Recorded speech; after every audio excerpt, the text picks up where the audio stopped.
declare recess at any time. Pursuant to Committee Rule 4 and House Rule 11, Clause 2H4, the chair announces that he may postpone further proceedings today on the question of approving any measure or matter or adopting an amendment on which a recorded vote or the yeas and nays are ordered. Before I proceed, I'd like to go over some items for our remote hearing. First, if you are experiencing connectivity issues, please make sure you or your staff contact our designated technical support so these issues can be resolved immediately. Members participating remotely must continue to remain visible on camera for the duration of their participation in the hearing unless they experience connectivity issues or other technical problems that render the member unable to fully participate on camera. It is committee policy that members participating remotely will remain muted when not recognized, just like turning your microphone on and off during an in-person hearing. This is out of courtesy to all members on the committee, and so that background noise does not interfere with another member who is recognized to speak. When you are recognized, you will need to unmute your microphone and pause for 2 to 3 seconds before speaking so that your words are captured on the live stream. In the event of a recorded vote, members are encouraged to state their name first, then proceed to render his or her vote. By doing so, this will give the cameras a chance to locate who is speaking. Without objection, members will be recognized in order of seniority during any follow-up debate on amendments. This will make it easier for me to ensure all members participating have an opportunity to be recognized. If you wish to have a document inserted into the record, please ask for unanimous consent and have your staff email documents to veteransAffairs.hearings@mail.house.gov. It will be uploaded into the committee document repository. Please also use this email to submit any amendments that have not been previously submitted. Does any member have a question about the procedures for today's meeting? Hearing none, we will proceed. I want to thank you all for being here. We have 2 orders of business today. First, we will handle some committee organization matters, and then we will immediately proceed to our markup to consider legislation as directed by Senate Concurrent Resolution 14. Today, we welcome a new member to our committee, Representative Jake Elzy of Texas's 6th District.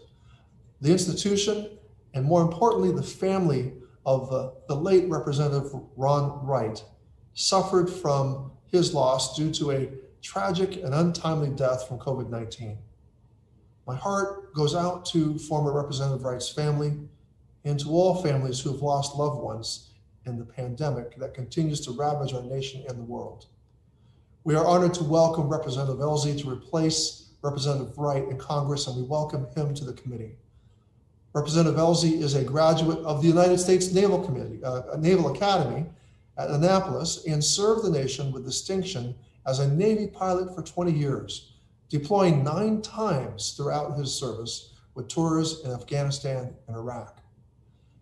He is the recipient of 2 Bronze Stars and 8 Air Medals. Representative Elzy, your background gives you incredible perspective that will be an asset to this committee as we work to serve veterans. Thank you for your service and for continuing that service in Congress and as a member of our committee. In addition to assigning Representative Elzy to a subcommittee, we will also be making a change to the Democratic membership of the Oversight and Investigation Subcommittee. Representative Sablon, in his usual gracious and selfless manner, has overcommitted himself with committee assignments and needs to step away from this subcommittee. As he is always the first to step up and fill any need in service to this committee and veterans, we're happy Mr. Sablon will remain in his other assignments. In turn, Representative Underwood, a deeply committed public servant and great asset to this committee, has volunteered to join the Oversight and Investigations Committee. I know her membership there will be valued, and I thank Representative Underwood for her taking on this role. With that, I now recognize Ranking Member Boss for any remarks that he may have. Ranking Member Boss, I recognize you. Thank you, Mr. Chairman. I want to extend a warm welcome to Jake Elsey, Congressman Elsey, or Commander, to his fellow sailors, aviators, and graduate of Naval Academy. He spent 20 years in uniform as a fighter pilot. He deployed 9 times, including 5 combat tours, and served in both Afghanistan and Iraq. He also served as a commissioner of the Texas Veterans Commission. That means he knows the challenges and the opportunities that veterans have faced over the last 20 years. He also knows the anger and heartache that they've experienced over the last month, watching the utter failure and mismanagement of the Afghanistan withdrawal. Veterans have an incredible ally, advocate, and asset in Congressman Elsey.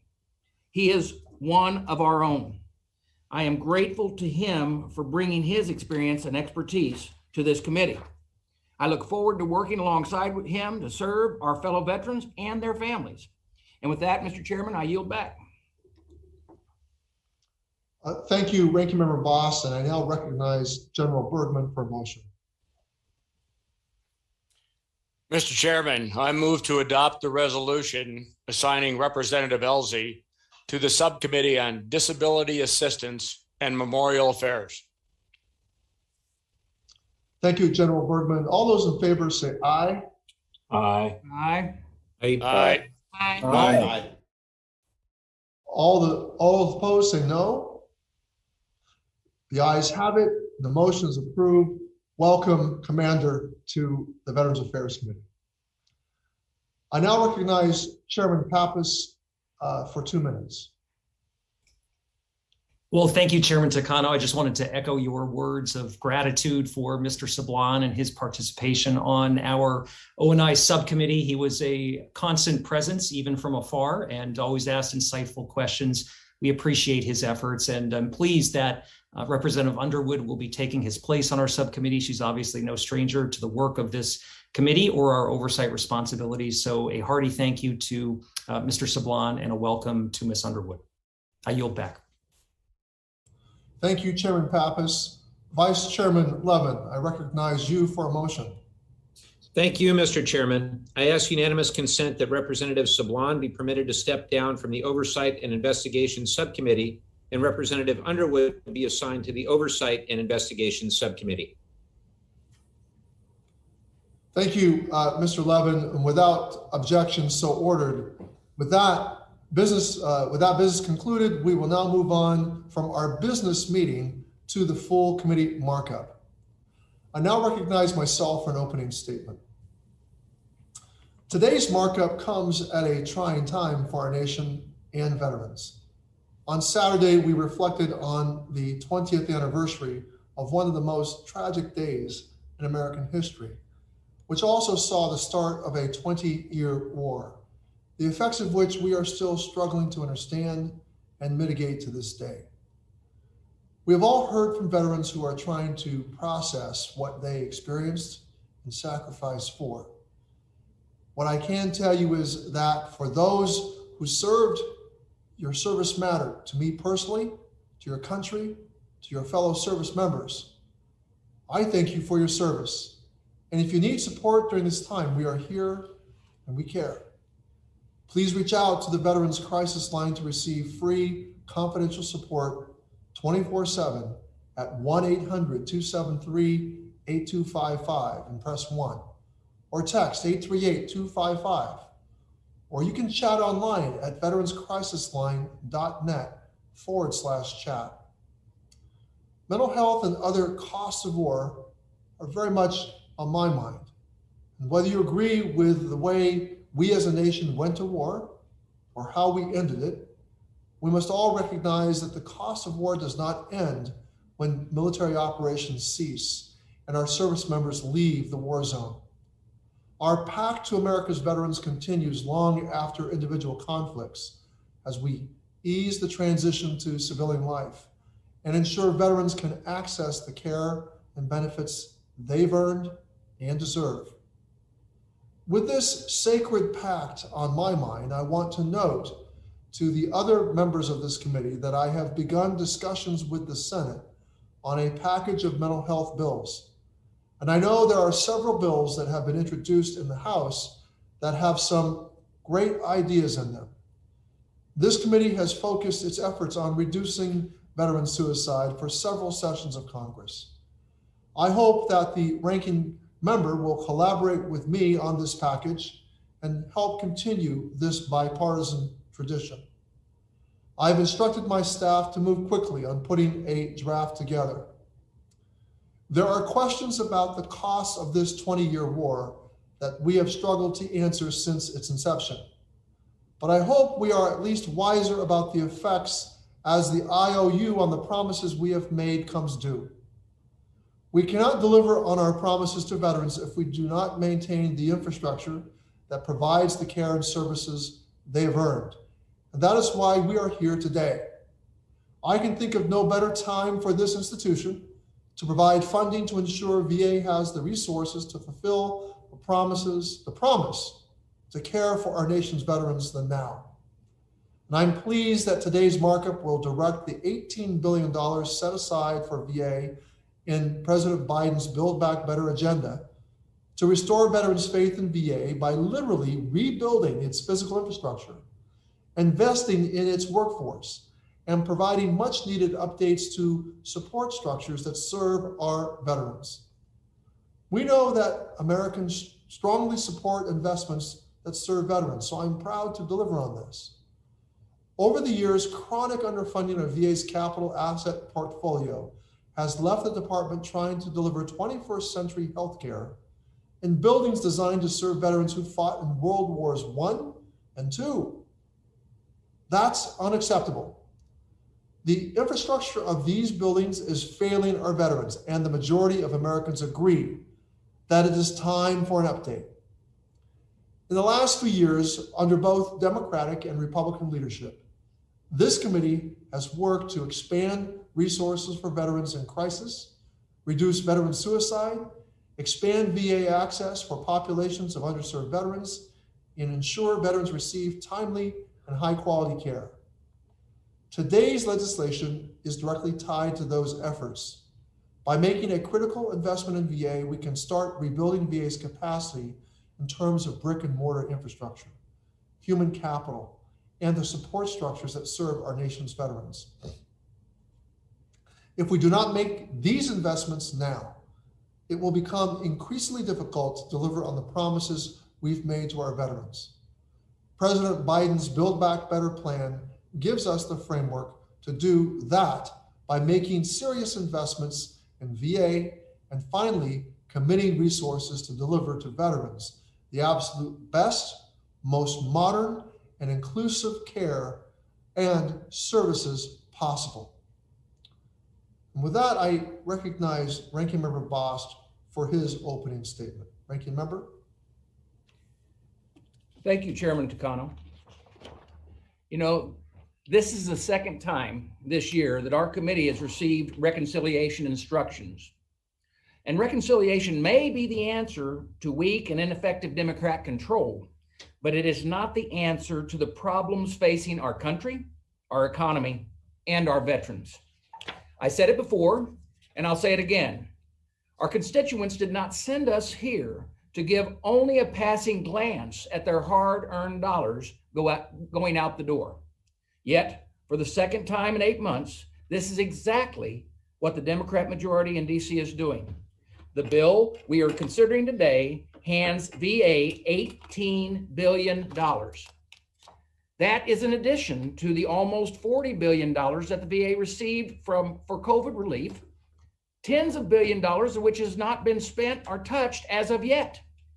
It is also in addition to the $270 billion in VA base budget, the largest base budget VA has ever received. This bill was released on Saturday, giving members only 48 hours outside of normal business hours to review it. That is unacceptable. Veterans are a wise investment. Veterans are also taxpayers. Veterans deserve support. Veterans also deserve more than wasteful government spending, and more than any unnecessary and partisan reconciliation bill that they will pay for in higher taxes and skyrocketing inflation, and that their grandchildren will still be paying for after they're gone. VA has serious infrastructure issues. Republicans worked with Democrats in 2018 to pass a law to fix them. That law is the Asset and Infrastructure Review, or the AIR Act. VA has spent 3 years collecting the data that the department and the AIR Commission will use to fix the VA medical facilities to better serve veterans. We are awaiting AIR Commission nominations from the White House. Making major investments in VA's infrastructure outside of AIR would be a waste of time and taxpayers' money. That is not to mention that we sit here today while veterans are in crisis. 2 days ago was the 20th anniversary of the September 11th terrorist attack. That tragic day led to 2 decades of war that veterans and their families have borne the brunt of. 2 weeks ago, those same veterans and families were left reeling as 13 of our own were killed during the Biden administration's failure in Afghanistan. Hundreds of Americans have been abandoned in Afghanistan by this president. Many more Afghan allies, the men and women, the veterans who served alongside of our own and used to save their life, have been abandoned in Afghanistan by this president. Veterans, particularly those who served in Afghanistan, have been left questioning whether their service mattered. Families, particularly those who lost loved ones in Afghanistan, have been left questioning whether their losses matter. The pain, grief, and trauma that this has caused will leave scars that could last and will last lifetimes. We should be here today discussing that fact. We should be laser focused on making sure veterans and families have what they need to heal. That we are not doing that is a deep shame. The Democrat majority in DC should have to answer for it. Several Republicans and I wrote to Chairman Takano 2 weeks ago to ask for a hearing on how the Afghanistan crisis was impacting our veterans. I wrote to him again last week asking that we use the time we have today for that hearing, for that type of hearing. Our request has gone unanswered. Make no mistake, today's markup is nothing but a distraction. This reconciliation package is unnecessary, and I will oppose it. However, the committee will report text to comply with the instructions. My fellow Republicans and I offer several amendments today to support veterans and families suffering from Biden administration's failure in Afghanistan, making smart investments in VA infrastructure, and saving taxpayer dollars. I hope our amendments are adopted. Then I hope we can start putting veterans and taxpayers before liberal wish lists and partisan politics. And finally, grapple with the havoc the crisis in Afghanistan is wreaking on our veterans communities. Mr. Chairman, I thank you for the time and I yield back.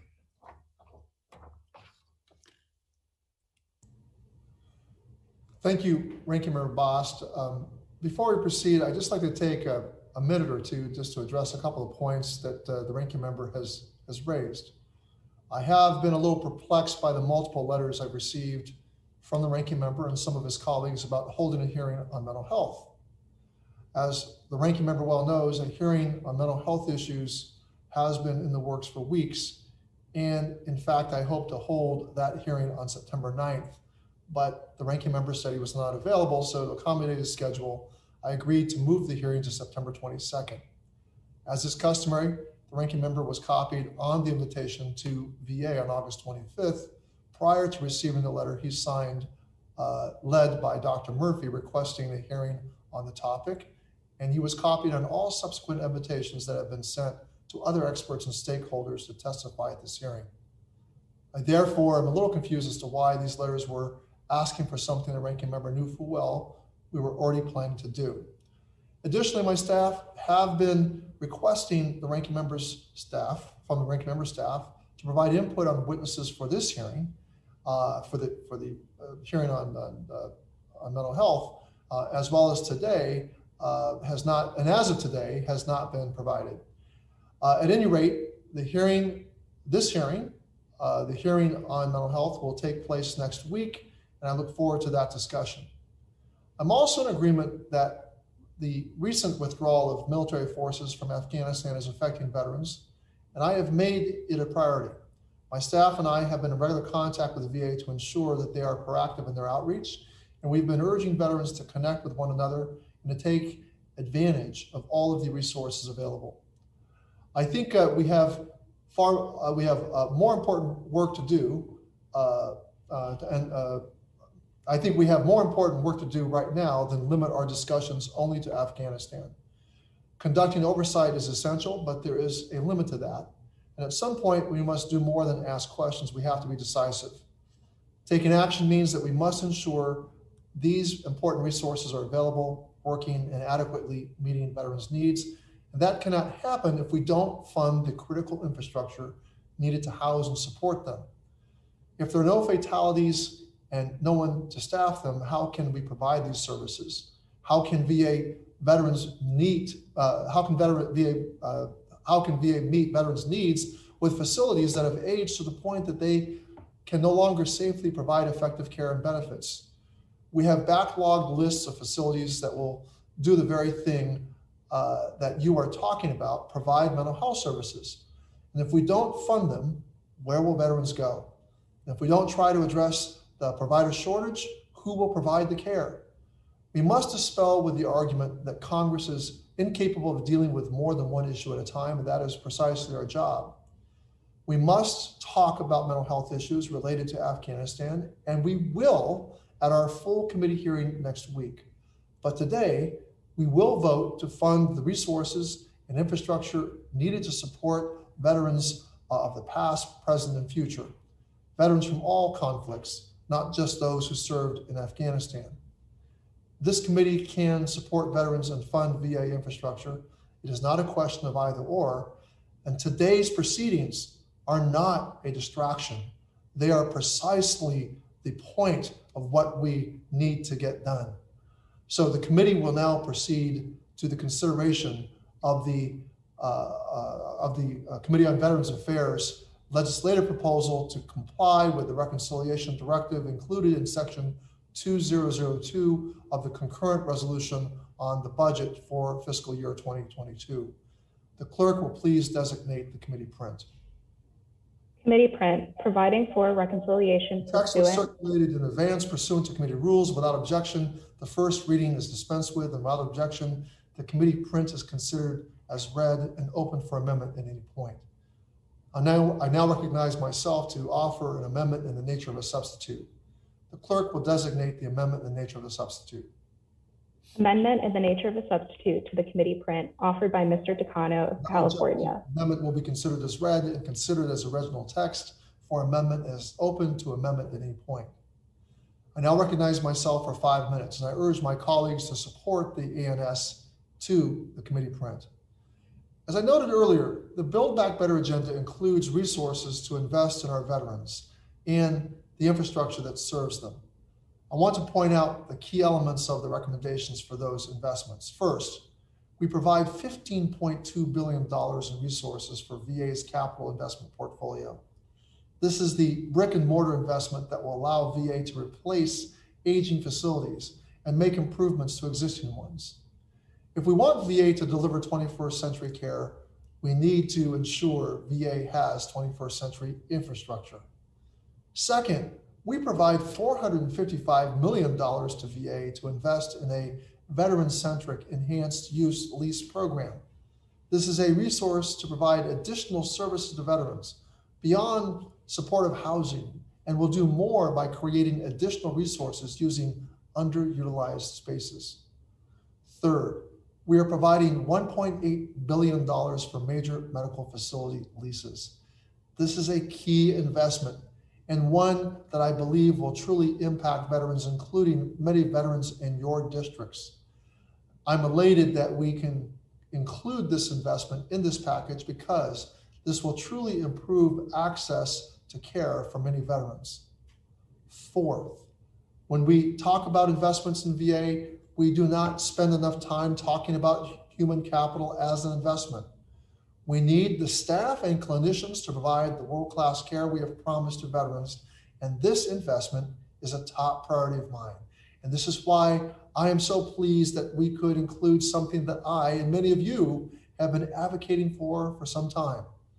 In this package, we have included an investment of $375 million in VA's statutory mission to conduct an education and training program for health professional students and residents by authorizing VA to increase the number of health professions residency positions at its medical facilities by up to 700 slots over 7 years.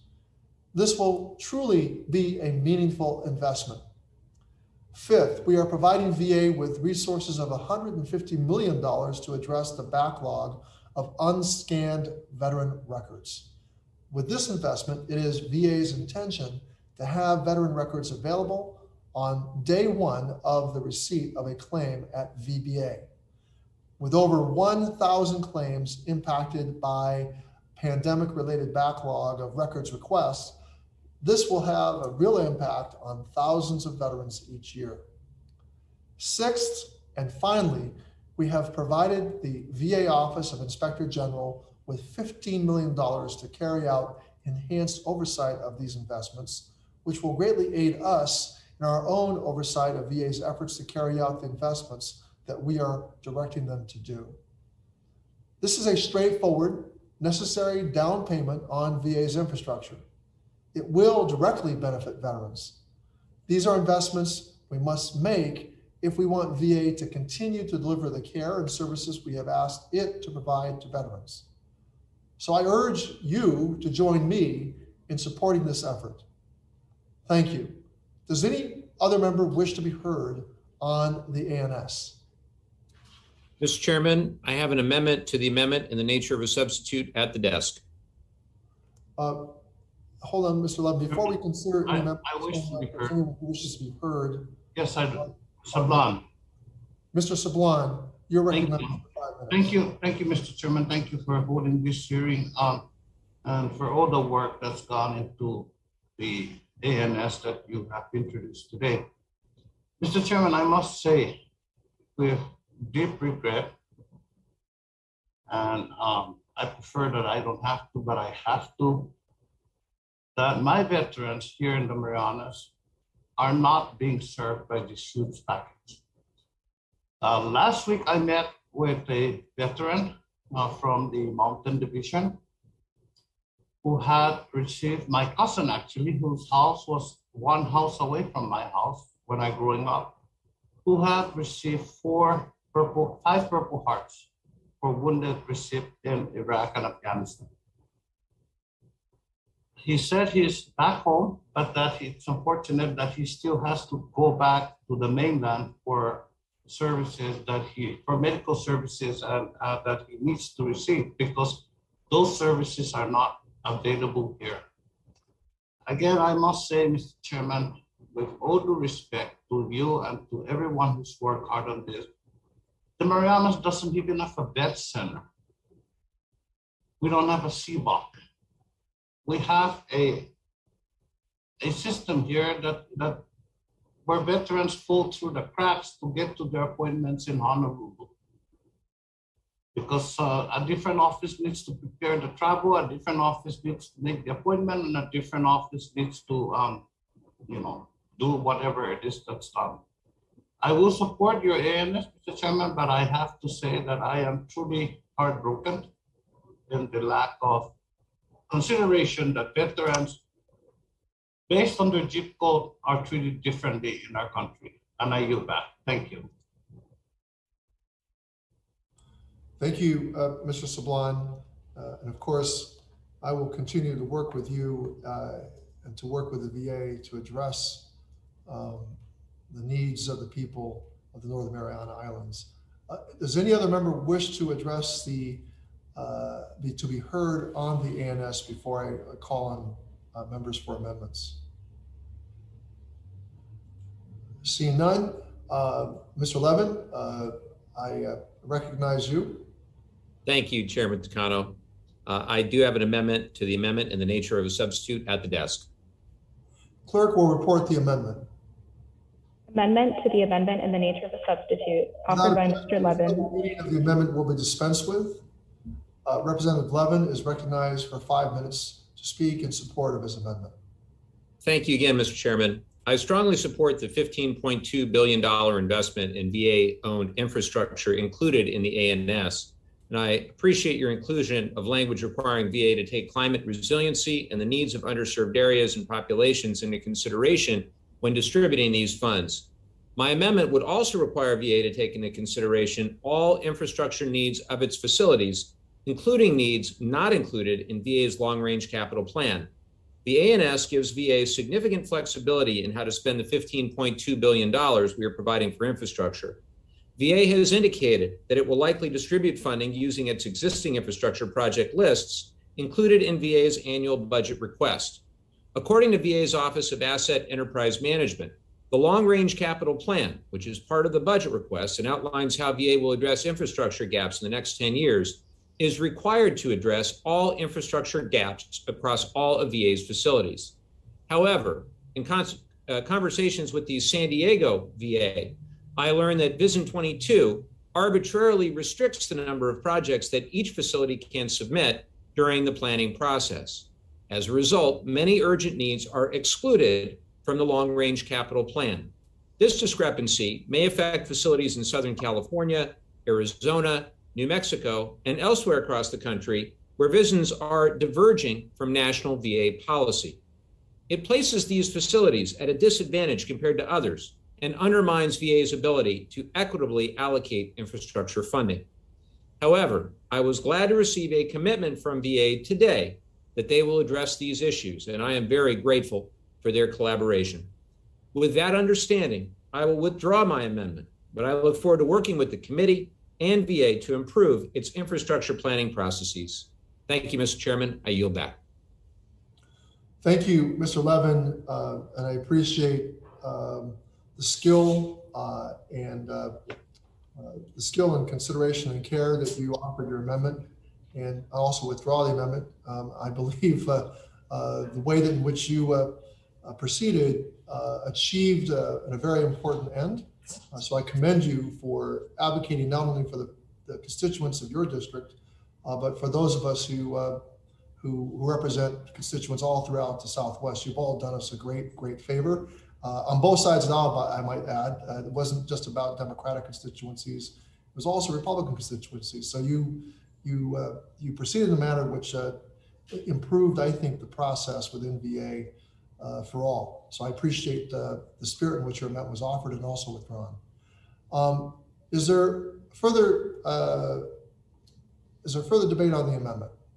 Further debate on the anyone else that would like to be recognized for an amendment? Mr. Chairman, I have an amendment to the amendment in the nature of a substitute at the desk. Representative Cawthorn. Mr. Chairman. Mr. Chairman. The clerk will. Mr. Chairman. Yes, ranking member. Point of order. We want to make sure that Mr. Levin's amendment was withdrawn. Correct. Ranking member, he did withdraw the amendment, and so it is not. It's withdrawn. We're good to go. Thank you. Thank you. So the clerk will report the amendment. Amendment to the amendment in the nature of a substitute offered by Mr. Cawthorn.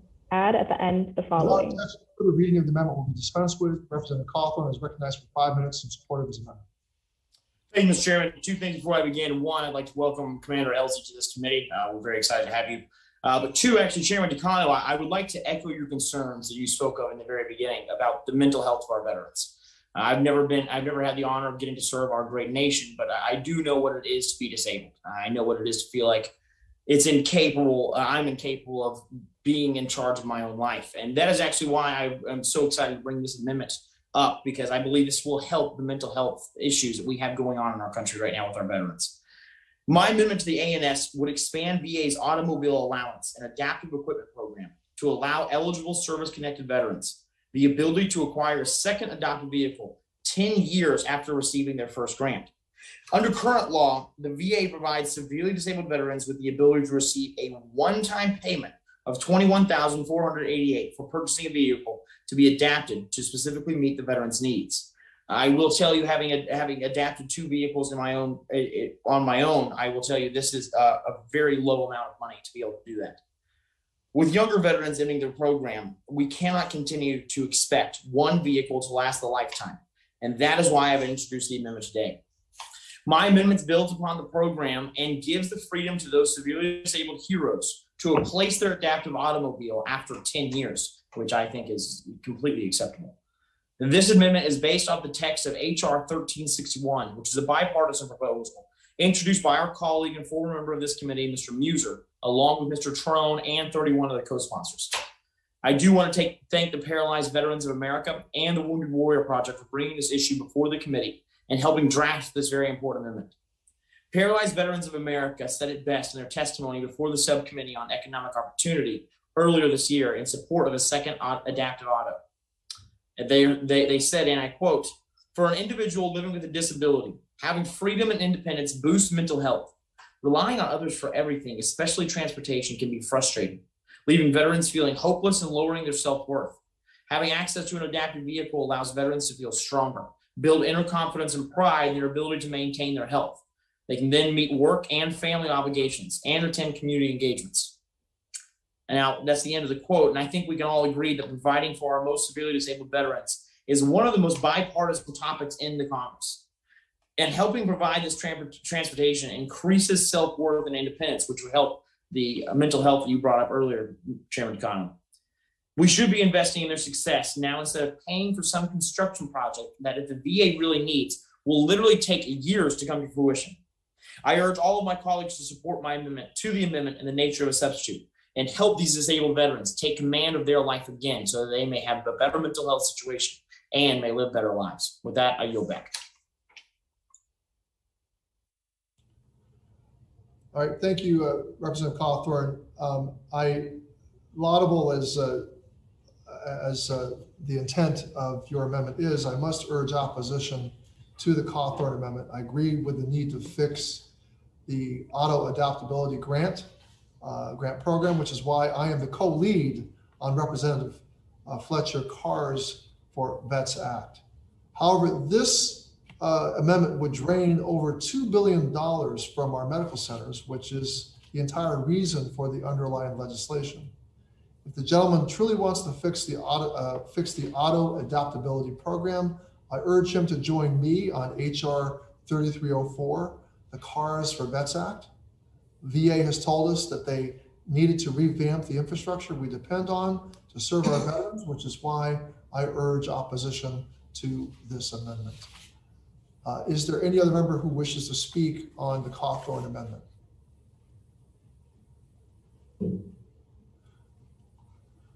If not, the question is on the amendment by Representative Cawthorn. All those in favor say aye. Aye. Aye. Aye. Aye. All those opposed say no. No. No. No. The noes have it in the opinion of the chair, and the amendment is not agreed to. Without objection, the motion to reconsider. Chairman, Mr. Chairman, we ask for a roll call, please. Ranking member calls for a roll call. Is there a sufficient second? Second. Second. And second, pursuant to Committee Rule 4, proceedings on the amendment shall be postponed.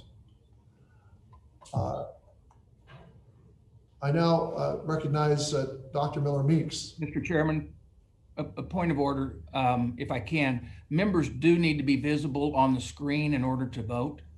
I think we're running a little short right now. So just a reminder, if I could, for the ranking member, the point of order is correct. the ranking member is correct. Members do need to be visible. We do need to demonstrate a quorum. So I do call upon members to turn on their cameras and be visible. All right, so Dr. Miller-Meeks, you're recognized. Thank you, Mr. Chairman. I have an amendment to the amendment in the nature of a substitute at the desk. The clerk will report the amendment. Amendment to the amendment in the nature of a substitute offered by Mrs. Miller-Meeks. Add at the end the following. Further reading of the amendment will be dispensed with, and Representative Miller-Meeks is recognized for 5 minutes in support of her amendment. Thank you, Mr. Chairman. My amendment to the amendment in the nature of a substitute is designed to help grow our economy and put veterans back to work. Prior to the COVID-19 pandemic, the Trump administration had built one of the strongest economies in the history of the country, and veteran unemployment was at near record lows. While I'm pleased to see that veteran unemployment has dropped from a peak of 11.5% in April of 2020, there are unfortunately still 303,000 unemployed veterans as of last month. My amendment to the amendment in the nature of a substitute would help address this issue by expanding access to the successful Vet Tech pilot program. This is a 5-year pilot program that was originally passed in the Henry W. Colmary GI Bill Improvement Act in 2017 and was authored and championed by Republican leader McCarthy. The pilot program authorizes funding for veterans to attend innovative information technology programs like coding boot camps and other short-term training by using GI-style benefits. The program also utilizes a unique funding mechanism for tuition and fee payments where the training provider is not fully paid until the veteran is employed in the IT sector. That is the type of true accountability for taxpayer dollars we should all support. It is clear that the Vet Tech is a successful program. Through the end of August, VA has received over 47,000 applications for the program and has funded 3,417 participants with a graduation rate of 89%. Of those who graduated, 72% found meaningful employment with an average starting salary of over $58,000 a year. I think we can all agree that there are not too many federal job programs that produce those types of positive results. While Congress expanded the yearly funding for this program from $15 million to $45 million last year, there are thousands of veterans who are eligible for this program, but will not be able to receive funding if we do not authorize additional funds. Despite the efforts by this committee and the House, the Vet Tech program ran out of funding last month, and now new participants must wait until October to enroll in this successful program. My amendment would ensure this program is never hampered by funding challenges again by increasing the annual funding for this program to $125 million. This would allow thousands more eligible veterans to attend training and help them attain a job in the lucrative IT field. This $125 million request matches the request by the VA to adequately fund this program to ensure veteran success. It would also give assurances to the program providers that they will not be left out to dry when funding is exhausted. This is a sensible amendment and should be easily supported by both sides of the aisle. I ask that members support my amendment to the amendment in the nature of a substitute, and I yield back the balance of my time. Thank you. Is there a discussion on the Miller-Meeks amendment? Mr. Gallego, you're recognized for 5 minutes. Thank you, Mr. Chair. I'd like to thank Rep. Miller-Meeks for her amendment and for work with me on the Vet Tech program issues. Unfortunately, I must urge opposition to this amendment. Earlier this year, this committee already passed this legislation, my bill HR 2878, through the House to accomplish a similar extension of the Vet Tech program to what this amendment proposes. I was very happy to work with Representative Miller-Meeks to include her amendment in that bill during our May 4th markup to extend the Vet Tech program for an additional 3 years with full funding. In order to further support Vet Tech, I urge my colleagues to join me in asking Republican senators to pass our bill, HR 2878, which they are currently blocking. However, passing this amendment today only takes away money from much needed VA improvements to accomplish something the House has already done. For these reasons, I urge opposition to this amendment and I yield back. Thank you, Representative Gallego. Is there further discussion on the Miller-Meeks amendment? If not, the question is on the amendment by Representative Miller-Meeks. All those in favor will say aye. Aye. Aye. Aye. Aye. Aye. All those opposed will say no. No. No. In the opinion of the chair, the noes have it, and the amendment is not agreed to. And without objection. My apologies, Chair Takano. I was just going to ask for a recorded vote. Oh, you don't need to apologize for that. Is there sufficient second? Aye. Yeah. Second. Second. There being a sufficient second pursuant to Committee Rule 4, further proceedings on the amendment shall be postponed. I now call upon Mr. Moore. Thank you, Mr. Chairman. I have an amendment to the amendment in the nature of a substitute at the desk. Clerk will report. Amendment to the amendment in the nature of a substitute offered by Mr. Moore. With Representative Moore is recognized for 5 minutes to speak in support of his amendment. Hey, thank you, Mr. Chairman and members. My amendment to the ANS would permanently extend the successful Vet Tech pilot program. This is a program that provides GI Bill style benefits to veterans to obtain training at coding boot camps and other high-tech programs. Cawthorn had interrupted Chair Takano. This pilot program was created in 2017 and was authored and championed by Leader McCarthy. As many of you may know, the program has an 89% graduation rate and even a 72% placement rate. This success is due to the unique way the program is structured, where schools are not paid the full amount of the tuition and fees until the student finds a job. We've heard from one student, Lewis Bowe, who credits the Vet Tech for empowering him to be able to obtain his dream job as a machine learning engineer with Lockheed Martin. And his stated here, I quote him, he says, Vet Tech gave me the baseline skills I needed to start this process while not draining my GI Bill or my savings. I'm so grateful that I was able to take part in the program, and I'm certain I would not have had the same success without it. I hope that this opportunity would be offered to veterans in the future in order to secure jobs in a growing market, end of quote. The Department of Labor predicts that there will be a 30% increase in job opportunities in the IT sector over the next 10 years, with median salary for these jobs exceeding $100,000 a year. We should be doing what we can to ensure that veterans like Lewis have the training they need to get ahead in a growing industry. My amendment would help achieve this goal by permanently expanding the Vet Tech program with an authorization cap of $125 million a year.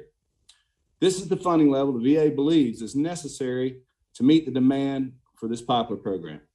I urge all my colleagues to support my amendment to the amendment in the nature of a substitute to help employ veterans in this growing and lucrative industry. Thank you. And Mr. Chairman, with that, I'll yield back. Thank you, Mr. Moore. Does anyone wish to address Mr. Moore's amendment? Mr. Gallego, you're recognized for 5 minutes. Mr. Gallego, you're muted. Could you unmute? You're still muted. Oh, there you are. Okay, go ahead. We're working now? Yes. Okay, great. And I apologize. I seem like I'm repeating myself. Again, like my previous amendment, I apologize. My previous bill was very similar to this. And I again asked and urge opposition to the Moore amendment. It passed on a previous bipartisan manner, and it has already passed the House and on its way to the Senate. So at this point, the best thing we could do is to actually ask the Senate to act. And it's the Republican senators that are blocking this at this point. And I urge everybody on this committee, both Democrats and Republicans, to please continue to urge them to let this go to the floor. Thank you. I yield back. Thank you, Representative Gallego. Is there further discussion on the amendment, on Mr. Moore's amendment? If not, the question on the amendment by Representative Moore is before us. All those in favor of Mr. Moore's amendment say aye. Aye. Aye. All those opposed say no. No. No. In the opinion of the chair, the noes have it. And the amendment. Mr. Chairman Takano, I would like to request a recorded vote, please, sir. Is there a second? I second. Yes. There being a sufficient second, pursuant to Committee Rule 4, further proceedings on the amendment are postponed. Mr. Rosendale, you are recognized. Thank you, Mr. Chair. Mr. Chair, I have an amendment to the amendment in the nature of a substitute at the desk. The clerk will report the amendment. Amendment to the amendment in the nature of a substitute offered by Mr. Rosendale of Montana. Add at the end the following. Without further Funding. mention, the reading of the amendment will be dispensed with. Representative Rosendale is recognized for 5 minutes in support of his amendment. Thanks so much, Mr. Chair. Mr. Chair, my amendment to the amendment in the nature of a substitute would rescind or reallocate 3 separate pots of money in the American Rescue Plan that the VA simply cannot spend. These funds may have been well-intentioned, but if they cannot be used for beneficial purpose, they should not be left on the books. First, the bill appropriated $100 million for the supply chain modernization. VA decided this meant purchasing the DMLSS, supply chain management software, from the Department of Defense. Unfortunately, they are telling a story that we all have become too familiar with.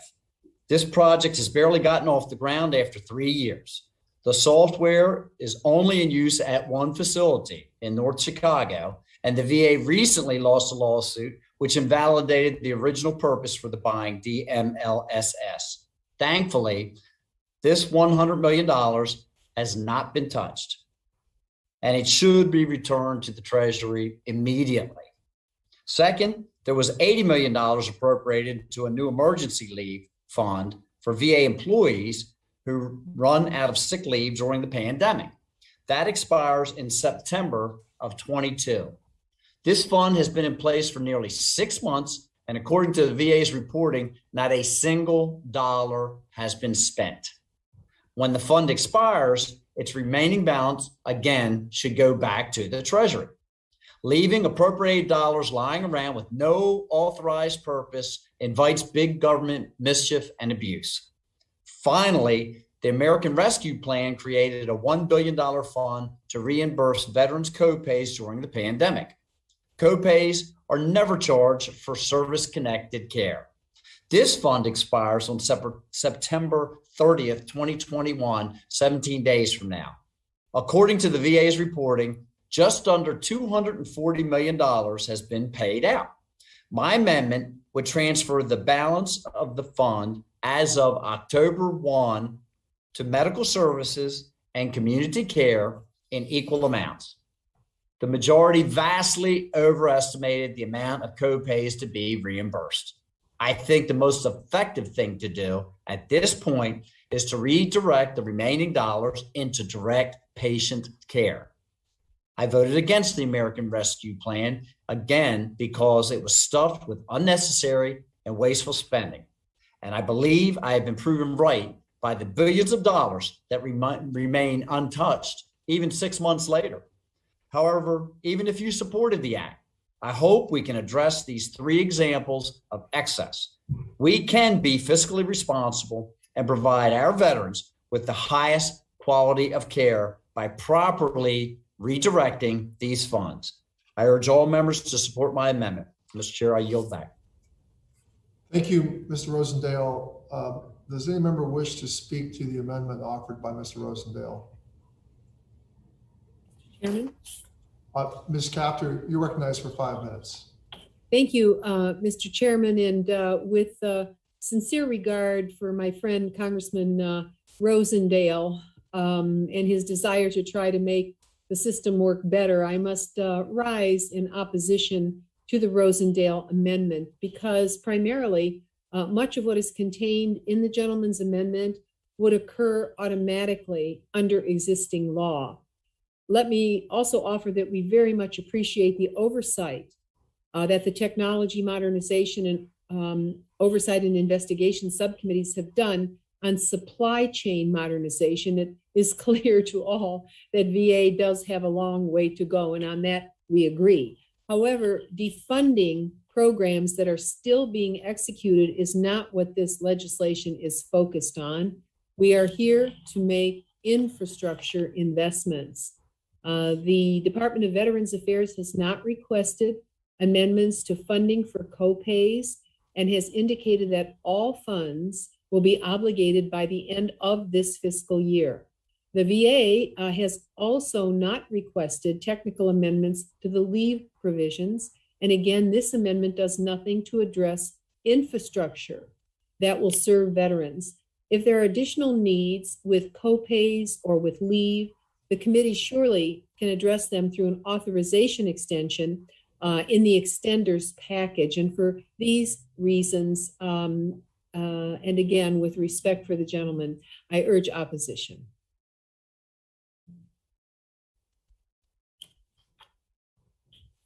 Thank you, Representative Capter. Are there any other members who wish to address the Rosendale amendment?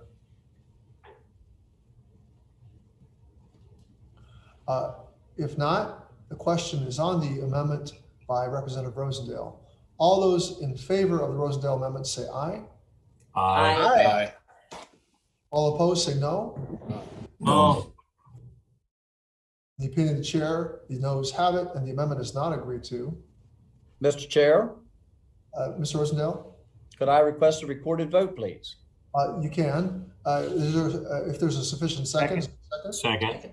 There is a sufficient second, and pursuant to Committee Rule 4, proceedings on the amendment shall be postponed. I now call on Mr. Mann. Mr. Chairman, I have an amendment to the amendment in the nature of a substitute at the desk. The clerk will report on the amendment. Amendment to the amendment in the nature of a substitute to the committee print offered by Mr. Mann of Kansas. Without objection, further reading of the amendment will be dispensed with. Representative Mann is recognized for 5 minutes in support of his amendment. Thank you, Mr. Chairman. Before discussing my amendment, I would like to associate myself with remarks of the ranking member and other members. This markup is missing the needs of the moment with the current crisis in Afghanistan. Additionally, I believe that to rubber stamp this funding request without additional information on how it will be spent without offsets is simply bad governing. We must stop funding our agencies through reconciliations and contrived emergencies that leave our children to pay our debts years later. And if it feels like we've been here before, it's because we have. In February of this year, this same reconciliation tactic was used by the majority to give the VA $17 billion, despite VA providing shockingly little information as to how that money would be spent. During that markup, I offered an amendment that would have increased transparency and oversight on the department by requiring the Secretary to provide a detailed plan for how VA would expend the funds and report bi-weekly on how the funds are being spent. Additionally, my amendment required audits to be performed by the VA Inspector General and a review of the Government Accountability Office after all funds were spent to ensure that taxpayer money was not wasted. During that markup, my amendment was voted down on party lines. However, Ranking Member Boss, Chairman Takano, Chairman Pappas, and I worked together to introduce my amendment as a standalone bill, H.R. 2911, the VA Transparency and Trust Act. H.R. 2911 passed the full House by a vote of 411 to 4. I thank Ranking Member Bross for leading it, and I thank Chairman Takano and Chairman Pappas for their work with us on that bill. Despite having near unanimous bipartisan support in the House, H.R. 2911 was not moved in the Senate. I hope to fix that here today. The text of my amendment is nearly identical to H.R. 2911, only now it also includes the new funds granted in this reconciliation. As I said in February, we cannot ensure that every taxpayer dollar sent to the VA is truly improving the delivery of health care and benefits for veterans if we do not know why VA needed that dollar in the first place and how it was ultimately spent. Understandably, this necessary and granular oversight does come at a cost. That is why my amendment would fence $2 million from the base amendment to pay for these requirements and reports. This is about 1/100% of the entire cost of the base amendment. That's $1 out of every $10,000 spent. As of last week, VA still has nearly $1 billion of CARES and over $16.5 billion of American Rescue Plan funds left unused, but Congress is no closer to knowing how our constituents' hard-earned money is being spent. Every single member of this committee voted for H.R. 2911 on the House floor. I hope to see that same unanimous commitment to transparency and oversight today, and I urge all my colleagues to support my amendment. With that, Mr. Chairman, I yield back. I thank you, Mr. Mann. Does any member wish to speak to Mr. Mann's amendment to the amendment in the nature of a substitute? Yes, Mr. Chairman, I would. Mr. Pappas, you're recognized for 5 minutes. Well, thank you very much, Mr. Chairman. I want to thank Ranking Member Mann for submitting this amendment. And This amendment would require biweekly reports on the financial obligations and expenditures of funds under the Build Back Better Act. Obviously, the goal of the amendment is laudable, and I want to commend Ranking Member Mann for his work on our subcommittee to ensure strong accountability at VA. Nothing is more important than that. That's one of the reasons why I support the amendment in the nature of a substitute, which includes $15 million for VA Office of Inspector General. So we've worked together, as he has indicated, on legislation. HR 2911 that has passed the House overwhelmingly is in the Senate, which gets at the COVID relief legislation that Congress has passed over the last year and a half, making sure we have greater oversight over those pieces of legislation. A simple change could be made to that bill in the Senate to accommodate for additional oversight over the Build Back Better plan. But I think that regardless of how this amendment turns out, I want the ranking member to know that he has my full commitment to work with him, to hold VA accountable, and to work to get all the information that members of our subcommittee and the full committee need to ensure that we're being good stewards of these dollars for our constituents. I'm really always ready to work with members of the committee on requests like this. And I just think this amendment is simply not needed, since we already have legislation that has moved, has the support of the House, and could be amended potentially to accommodate this particular request as it pertains to the Build Back Better plan. So I share the goal, but I urge opposition to the amendment. Thank you, Mr. Pappas. Does any member wish to speak to Mr. Mann's amendment? If not, the question before us is on Mr. Mann's amendment. All those in favor will say aye. Aye. Aye. Aye. All those opposed will say no. No. No. In the opinion of the chair, those noes have it. The amendment is not agreed to. Mr. Chairman, I ask for a recorded vote. Is there a second? I second. There is a sufficient second. Pursuant to Committee Rule 4, further proceedings on the amendment will be postponed. I now call upon Mr. Banks. Mr. Chairman, I have an amendment at the desk. The clerk will report the amendment. Amendment to the amendment in the nature of a substitute offered by. The reading of the amendment will be dispensed with. Representative Banks is recognized for 5 minutes to speak in support of his amendment. Thank you, Mr. Chairman. My amendment would require the VA to buy American-made construction materials for all projects that are funded by this bill. It would also close loopholes in existing Buy American laws to ban products made in China and other enemy nations. Finally, it appropriates 1% of the bill's total cost to Buy American. I offered a similar amendment in the American Rescue Plan markup, and it was deeply disappointing to see it defeated. This version is closely patterned on language in the bipartisan infrastructure bill that every single Democrat senator voted for. If we are serious about American jobs and our industrial base, we have to close these loopholes. Our existing domestic sourcing laws are riddled with toothless standards and lax enforcement. China exploits all of them, and laughs at us. Year after year, the trade deficit grows and shoddy materials show up in our supply chain and in our buildings. It is outrageous that toxic drywall imported from China sickened 100,000 American families. And it's inexcusable that Chinese steel companies continue to dump cheap, faulty steel in this country. The condominium collapse in Surfside, Florida was a tragedy. This happens practically every single month in China. Apartments, hotels, factories, even hospitals fall down because of defective materials and poor quality construction. This should never happen anywhere in America, but least of all in the hospitals where our veterans receive health care. The COVID pandemic has painfully demonstrated the importance of buying American.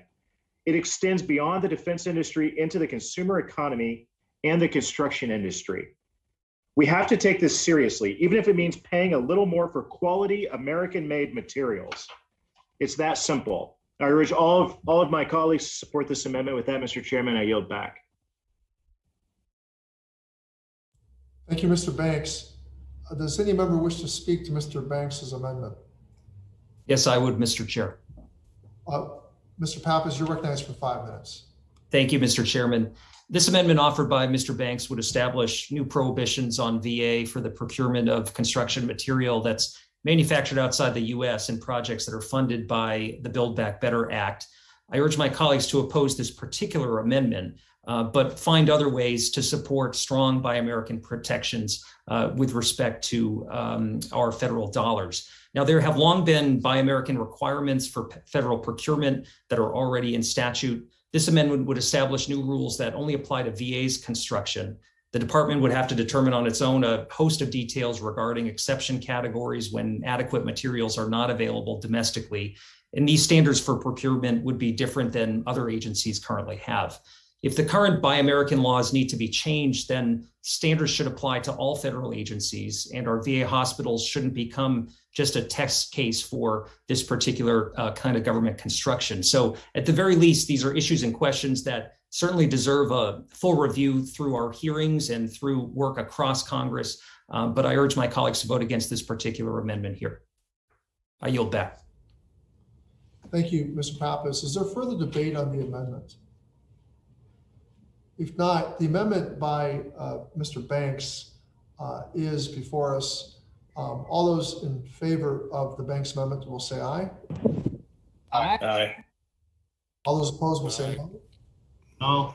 No. No. No. In the opinion of the chair, the noes have it, and the amendment is Chairman, done. ask for a recorded vote. Second. I hear a sufficient second. Therefore, under Committee Rule 4, further proceedings on the amendment shall be postponed. Mr. Banks, I recognize you again. Mr. Chairman, I have an amendment at the desk. Clerk will report the amendment. Amendment to the amendment in the nature of a substitute to the committee print offered by Mr. Banks of Indiana. The amendment will be considered as read, and Mr. Banks will be recognized for 5 minutes to speak to his amendment. Thank you, Mr. Chairman. My amendment would require the VA to demonstrate that its construction management has improved. The Denver Hospital construction project is an inexcusable financial catastrophe. The price tag is $2.5 billion, and according to the Denver Post, it is still climbing. This can never be allowed to happen again. At our hearing in May, the VA witnesses assured us the lessons have been learned and everything is better now. Before we appropriate billions more and authorize new hospital projects, we need to know whether or not that's really true. We need to know whether the Army Corps of Engineers' involvement is making a difference. We need to know if the designs are truly standardized. We need to know whether cost and schedules are finally adhering to estimates. VA has to demonstrate this in the data. Taking someone's word for it is just not good enough. Based on my 5 years on this committee, I have no confidence that $15 billion poured into a VA construction budget will translate into $15 billion worth of usable hospitals in less than a decade. There is just no evidence to support it. What I have seen is Denver, Louisville, and other construction projects stall or stumble over the finish line while their costs rocket upward. Veterans are promised new clinics, but they routinely wait 5 years or more for the VA to lease a building. It would be irresponsible to sign over $15 billion, close our eyes, and hope for the best. That is not what our constituents sent us here to do. Even if the majority votes to appropriate major construction funding today, this committee will still have to vote to authorize the individual projects at a later date. We should do that with accurate information in hand about whether the VA is truly competent to manage the construction projects. I urge all of my colleagues on this committee to support my amendment. With that, Mr. Chairman, I yield back. Thank you, Mr. Banks. Is there any member who wishes to speak on the Banks amendment? Yes, I would, Mr. Chairman. Mr. Pappas, you're recognized for 5 minutes. Thank you, Mr. Chairman. As Mr. Banks just said, this particular amendment would require VA to report to Congress within 90 days on operational status and policy reforms regarding VA construction procurement. I agree with the goals of transparency and accountability. Of course, these are key goals for our Oversight and Investigation Subcommittee. But I have concerns that the information and report required by the language of this amendment don't effectively cover the oversight needs of our full committee. I'd like to work with the sponsor and certainly with members of our subcommittee to address these concerns, as well as receive the needed technical assistance from the Department of Veterans Affairs and the Army Corps of Engineers that we would need moving forward. So I'm always ready to work with colleagues on a request like this. I hope we can do that moving forward, but I urge my colleagues to vote against this particular amendment. I yield back. Thank you, Mr. Pappas. Are there any other members who wish to address the second Banks amendment? If not, the question before the committee is on the second Banks amendment. All those in favor of the second Banks amendment will say aye. Aye. Aye. Aye. All those opposed will say no. No. No. No. In the opinion of the chair, the noes have it, and the amendment is not agreed to. Mr. Chairman, I ask for a recorded vote. Second. I heard a sufficient second without objection. Under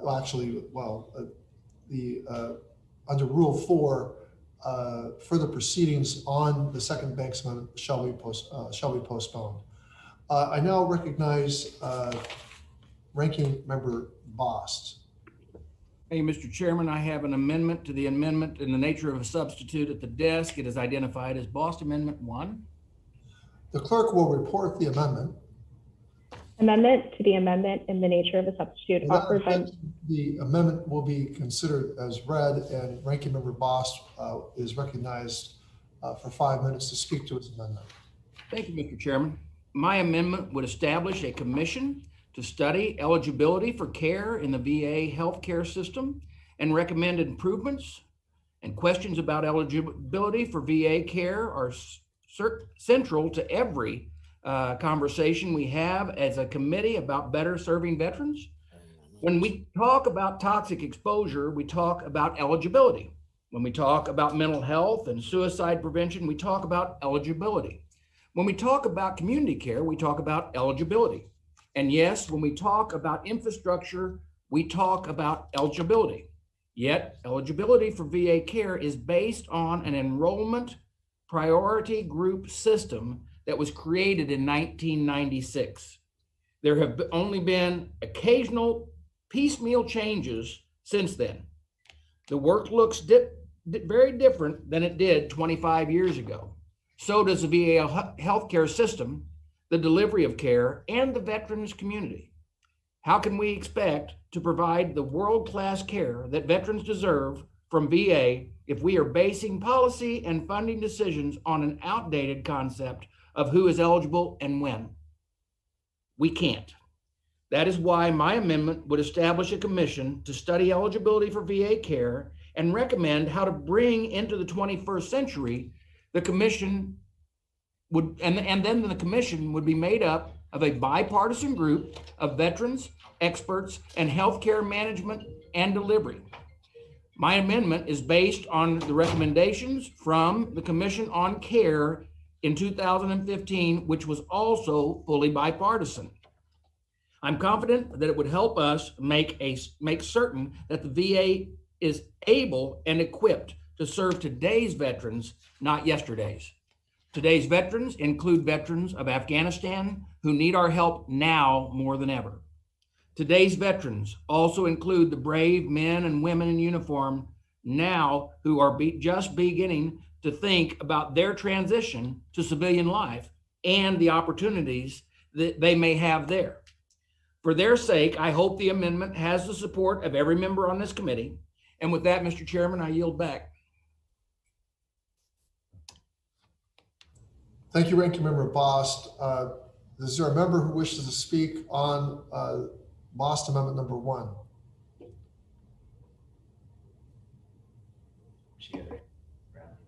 Ms. Brownlee, you're recognized for 5 minutes.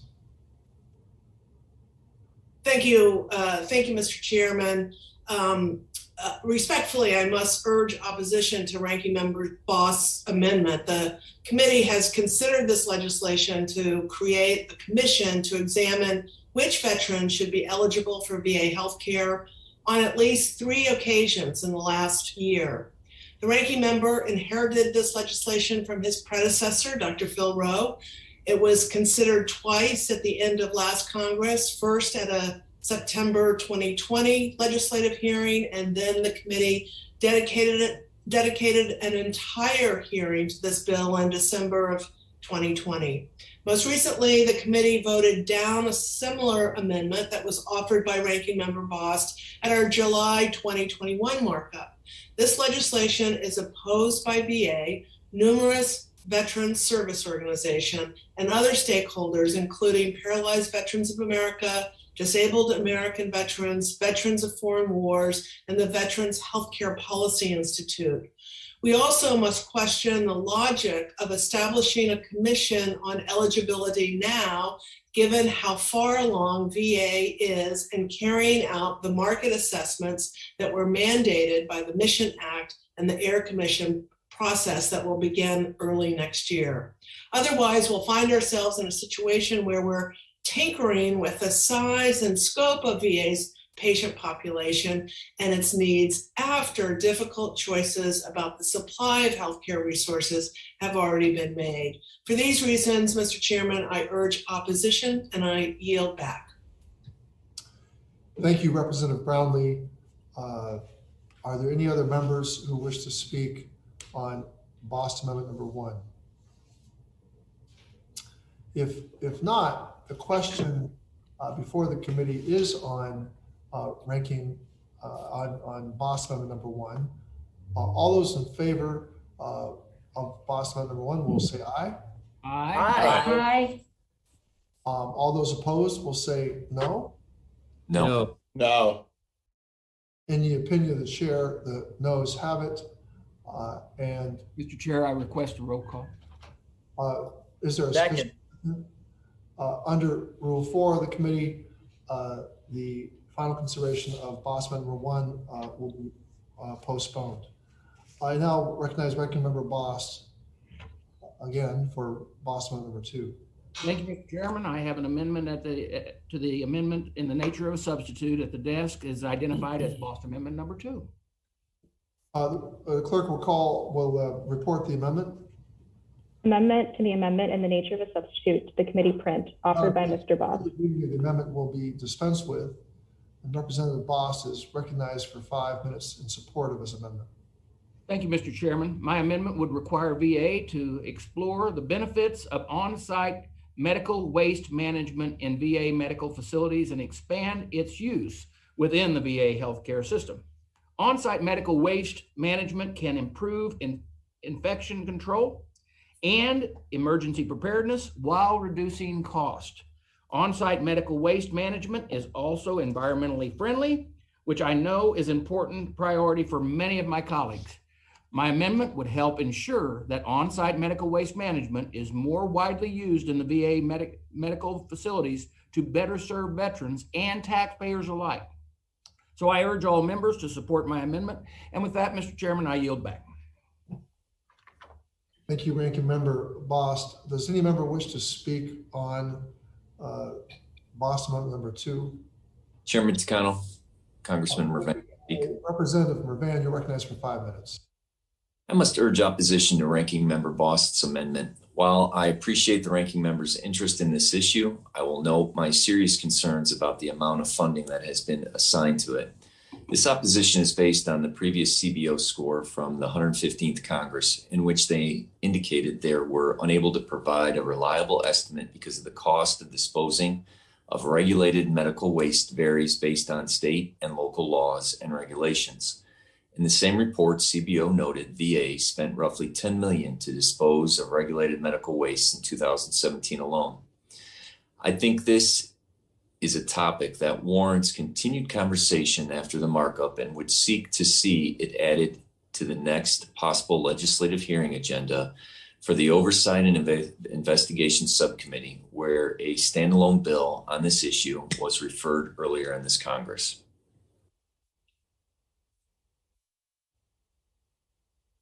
I yield back my time.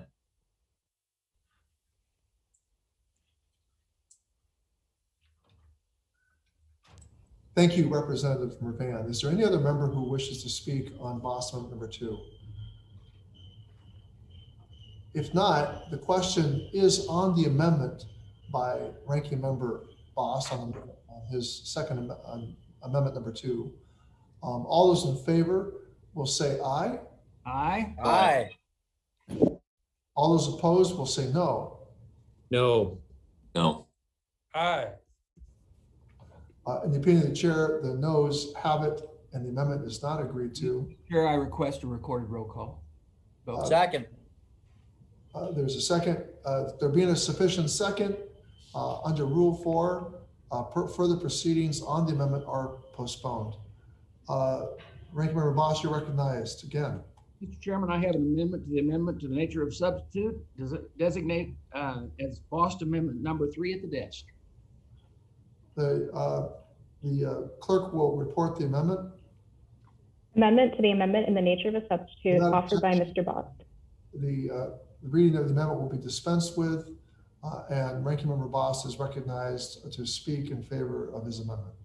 Thank you, Mr. Chairman. My amendment would allocate $5 billion for the underlying bill as a down payment on the healthcare research and training provisions of my bill, the Toxic Exposure and American Military, or the TEAM Act. It is no secret that helping toxic exposed veterans is a top priority of mine and many people on this committee. I know it also a top priority of the chairman's as well. And it's also both sides of the aisle. We know that the same could be said about the Senate Committee and the Veterans Affairs and of the VA, and also of veteran service organizations.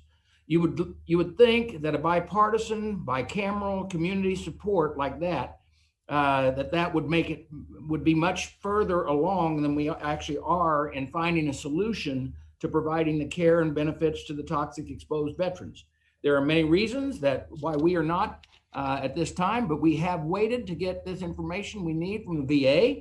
And also we've been waiting to get that from the VA, and we've also been waiting to get that from the Biden administration. And we've waited to get the information we need from CBO. And we've have competing proposals in both the House and the Senate. We have prohibitively high expected cost, especially for presumptions of service connections. We have concerns about the underlying science and how to have good standards of taxpayer dollars, as well as making policy decisions. We have concerns about implementation and access. I could go on, but the bottom line is this, that the needle has not meaningfully moved in months on getting toxic exposed veterans the care and benefits they've earned. That is not okay with me, and I'm sure it's not okay with many of you. Toxic exposed veterans need help. And now it is particularly important time to give them that help. As I've already discussed this afternoon, veterans have been devastated by the Biden administration's failure in Afghanistan. I have felt some of that devastation as a veteran myself.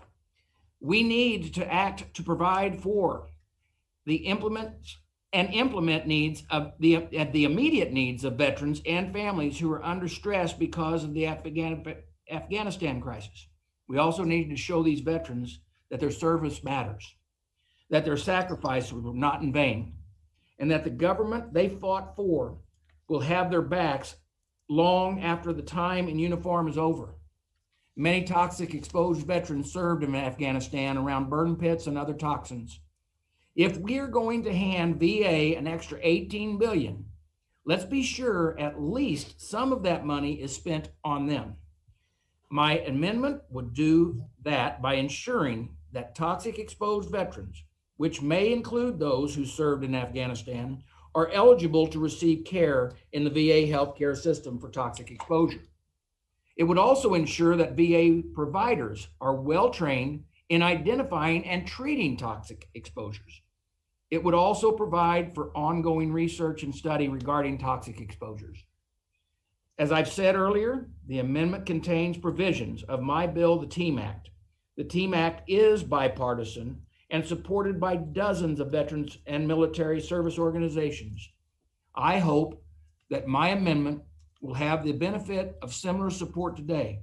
Toxic exposed veterans deserve no less. Mr. Chairman, with that, I yield back. Thank you, Ranking Member Boss. Is there any member who wishes to speak to Boss Amendment number 3? I do, Mr. Chairman. Dr. Ruiz, you're recognized for 5 minutes. Thank you, Mr. Chairman. Unfortunately, I cannot support Ranking Member Bo's amendment and urge members to join me in voting no. Let's be clear. This is a gotcha amendment, an incredibly irresponsible suggestion that it could address toxic exposures. This amendment would allocate $5 billion to a provision modeled after the TEAMS Act that was scored at $100 billion. It is wrong to give veterans the false hope that you would be actually addressing their toxic exposure health issue while providing 5% or 1/20th of the funds needed to cover the provision. Additionally, this amendment is an incomplete solution that doesn't even provide any presumptions for veterans waiting decades for care and benefits. While I fully support legislative action to address the needs of our toxic exposed veterans, as you all know from my years of advocacy on this issue, this is not the legislation to draw resources from. I will continue with my commitment to work with the chairman to pass comprehensive legislation that addresses toxic exposure this Congress. The Honoring Our PACT Act is that legislation. The PACT Act, which has already been voted out of this committee and includes many of the provisions of this amendment, is the proper vehicle for passage of this type of legislation. We continue to work with the administration, CBO, and our partners in the Senate to identify the full cost of the legislation and determine ways to pay for it. While there is no score for this amendment, it would likely go well beyond the total $18 billion provided in the underlying bill, let alone the $5 billion allocated in the language. Bottom line, if adopted, this amendment would bring down the entire legislation. That would harm veterans by blocking funding for medical facilities like hospitals and clinics, services for homeless veterans, increased medical staffing, and the scanning of paper records for veterans with disability claims, including for claims for toxic exposures. For these reasons, I will vote no on this amendment and encourage my colleagues to do the same. I yield back my time. Thank you, Dr. Ruiz. Is there any other member who wishes to speak on the amendment?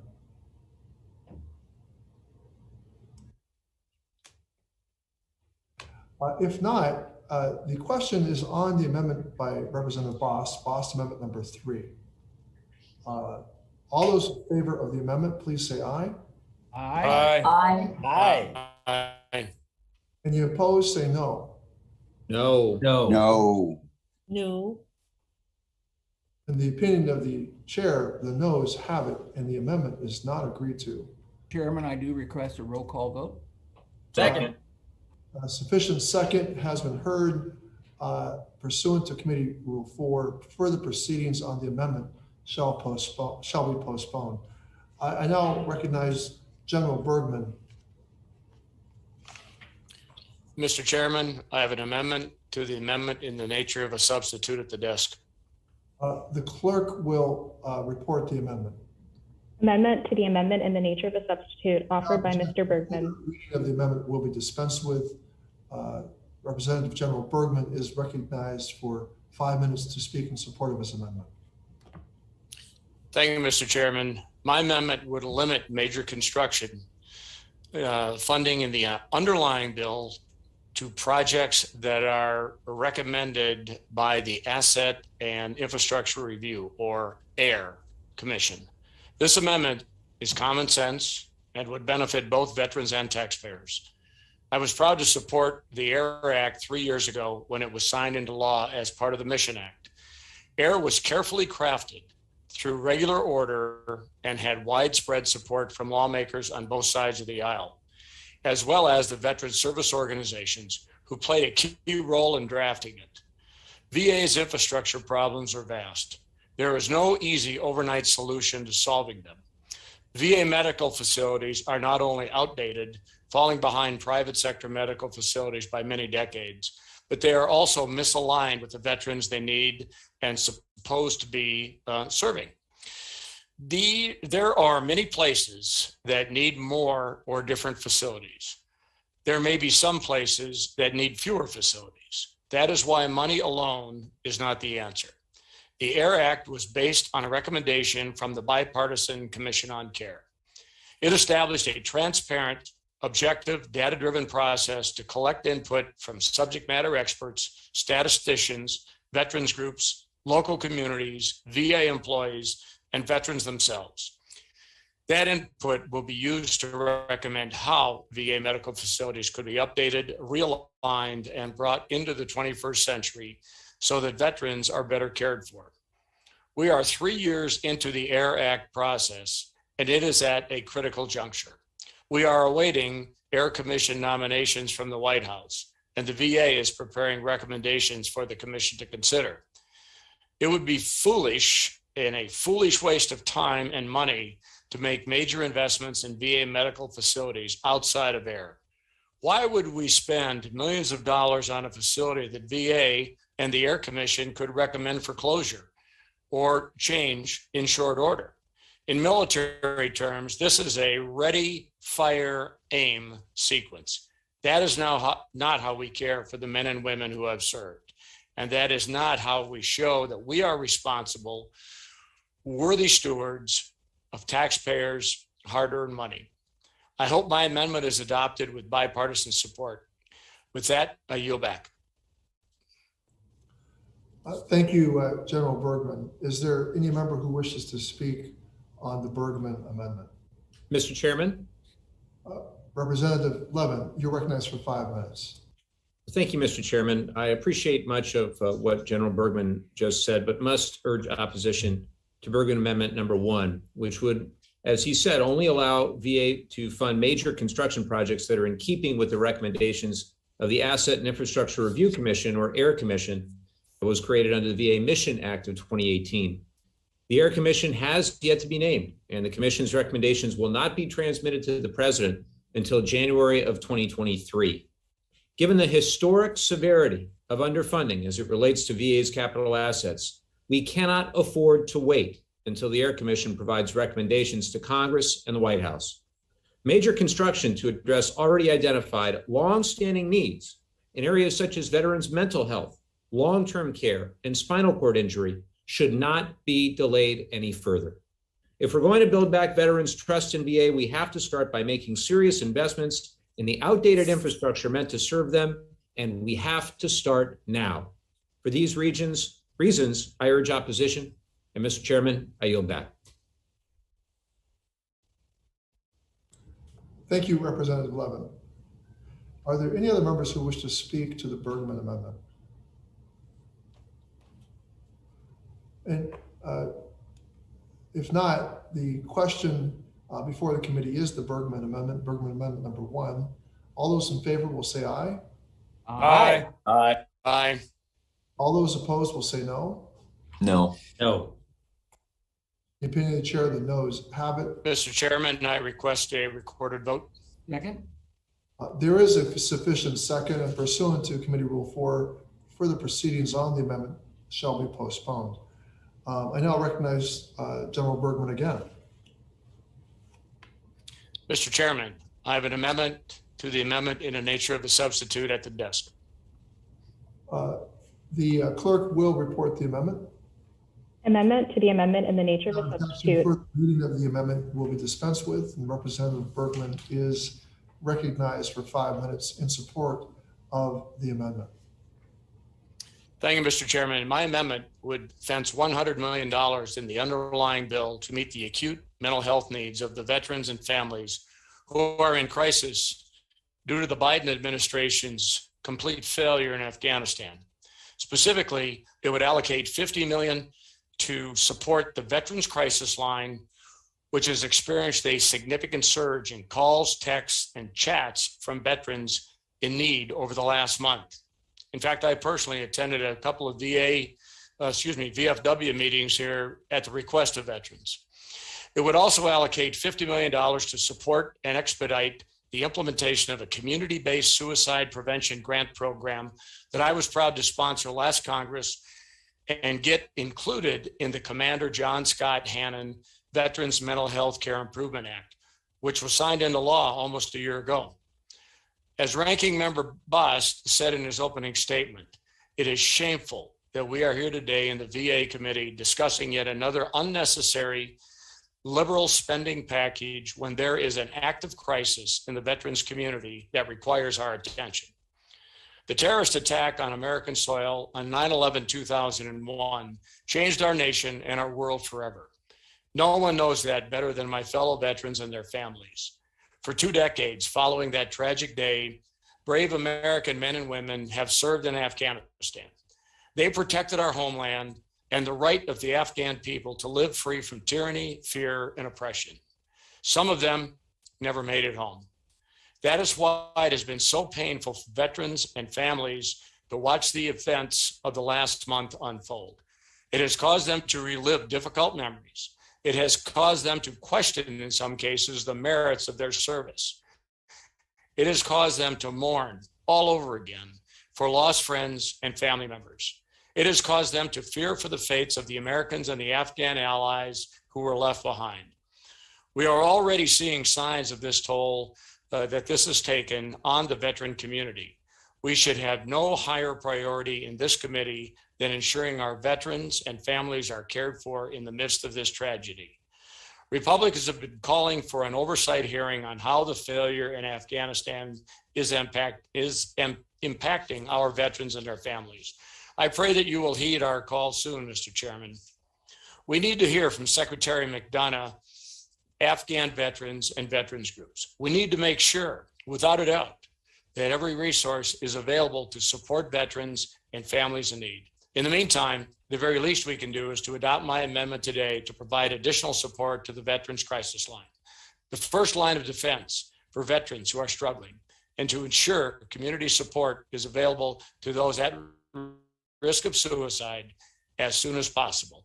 And with that, I yield back. Thank you, General Bergman, for your comments. And again, I will repeat what I said in response to the opening comments of the ranking member, that a hearing on suicide prevention and mental health and the attendant issues to the withdrawal from Afghanistan has already been scheduled and would have been scheduled sooner were it not for scheduling conflicts with the minority. We have long been also interested in the very topic that you have raised. That being said, I must urge opposition to the Bergman Amendment. In developing the amendment in the nature of a substitute, we have been in close touch with the leadership of VA's Office of Mental Health and Suicide Prevention, including the director of the Veterans Crisis Line. VA already has sufficient funding within this ANS to pay for additional volume and surge capacity for the Veterans Crisis Line. VA also has the funding already lined up to provide the community suicide prevention grants mandated in the Hannon Act. Expediting those grants is not a question of funding. It's a question of finishing up the internal VA procedures already underway to set up and run the grant program appropriately. VA has kept all of our bipartisan staff briefed on the timeline, and the grants are scheduled for FY22. For these reasons, I urge colleagues to oppose the amendment. Are there any other members who wish to speak on the Bergman Amendment number 2? Mr. Chairman, I would like to respond. Please, Mr. Bergman, please, go ahead. You know, I know that all of us are trying to do the right thing here for the right reasons. And we are trying to do things in a bureaucratic process. I can tell you firsthand from face-to-face interactions over the last couple of weeks, we have another budding crisis with veterans and mental health and potential for suicide on our hands. And in the end, if we, as the House Veterans Affairs Committee, don't get this right to energize the VA now to make this a priority, we're going to have negative results that we could have countered. Just like if we, as the Biden administration, largely through the Secretary of State, had done more planning and gotten off their bureaucratic backsides to get visas processed, to get all the things necessary for an evacuation in process beforehand, rather than just laying it out saying, well, we'll get to it because it's number 3 on our priority list. That doesn't cut it on the battlefield. And I can tell you that we need to act now. With that, I yield back. Well, thank you, General Bergman. I think there are a number of questions coming from both sides of the aisle. This committee is jurisdiction, does not have within it the capacity to review the shortcomings of what was and what could have been done better. As you mentioned, the State Department is within the jurisdiction of the Foreign Affairs Committee. We have a solemn duty to deal with responding to veterans' needs, and that includes their mental health, that includes suicide prevention,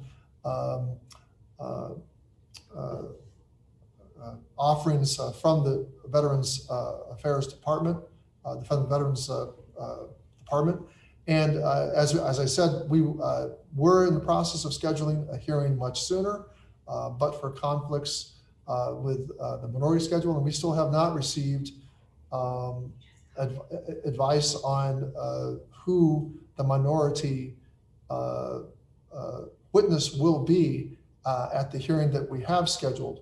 So with that being said, as I said, we already do have sufficient funding for all of the things that you have called for.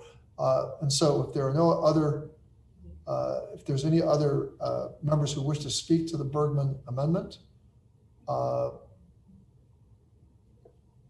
and if not, the question is on the Bergman amendment. All those in favor of the Bergman amendment number 2, please indicate by saying aye. Aye. Aye. Aye. All those opposed say no. No. In the opinion of the chair, the noes have it.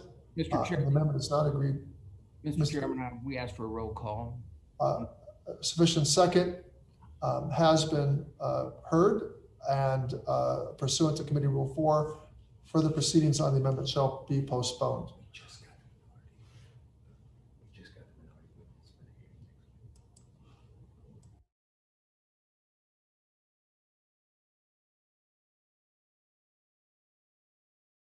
I now call upon Dr. Murphy. I will correct myself. I do stand corrected. We just have received word that the minority witness has been, for our mental health and suicide prevention hearing, has been forwarded to us. We appreciate the minority giving us that. And now, Dr. Murphy, you are recognized. Thank you, Mr. Chairman. I have an amendment to the amendment in the nature of a substitute at the desk. The clerk will report the amendment. Amendment to the amendment in the nature of a substitute offered by Mr. Murphy of North Carolina. The amendment will be, the reading of the amendment will be dispensed with, and Dr. Murphy is recognized for 5 minutes to speak to his amendment. Thank you, Mr. Chairman. My amendment would fence $100 million in the underlying bill to support the VA Readjustment Counseling Service Centers, more commonly known as the vet centers. There are approximately 300 vet centers across the United States. They provide much needed counseling, community and peer support services to veterans and their families, including Gold Star families who are struggling to adjust to life after military service or, sadly enough, grieving the loss of a loved one. As a physician, I know that kind of care can literally be life-saving, and it has arguably never been more important, as we're hearing from several members right now. Veterans and families are suffering because of the Biden administration's catastrophic failure in Afghanistan. And while I understand it is not the purview of this committee to examine that failure, it is the purview of this committee to understand how that failure has affected our veterans. They are wondering, many of our Afghan veterans are wondering if their sacrifice meant anything. Case in point, demand at the Veterans Crisis Line Services has risen significantly over the last month. And while the media and the Biden administration seems to have forgotten this disaster, our veterans cannot or have not been able to, and we cannot. It's a troubling signal of the serious detriment that the impact that this crisis is causing on our veteran community. Sadly, I fear there is much more to come. It seems that every day we get more and more details about what actually occurred in Afghanistan and how this administration left Americans and their allies behind. It brings back painful memories to our veterans and raises questions all over again, especially those who served in Afghanistan and the Gold Star families who lost family members about why they were there and why their loved ones perished. It's shocking that we're not holding a committee meeting in the VA Affairs Committee to talk about those veterans and their families. Nothing is more important. I wrote to you, Mr. Chairman, along with several of my colleagues several years ago asking for a hearing, and I've not gotten a response. I'm sure veterans of Afghanistan would like one as well. In the meantime, we know that veterans are in need and vet centers are on the front lines meeting that need. My amendment would provide additional resources so that vet centers are equipped to meet the increasing demands for care. It would also provide additional resources to expand the number of vet centers so that more veterans, families, and communities can benefit from them on not only now, but in the future. I hope that every one of my colleagues would join me in supporting this amendment. It's for caring for the mentally anguished and those who have sacrificed so much for our freedom. It is the least that we can do in a bipartisan manner to show the veterans that we have their back at a time when too many are questioning that. Thank you, Mr. Chairman. I'll yield back. Thank you, Dr. Murphy. Is there any member who wishes to speak on the Murphy amendment? Chairman Takano, this is Congressman Murvan. Mr. Murvan, you're recognized for 5 minutes. Of the amounts appropriated to the Department of Veterans Affairs under this title, $100 million shall be available for improving and expanding the capacity of existing vet centers. As such, the term is defined in the section 171 2A of Title 38, United States Code, and supporting this establishment of the new vet centers.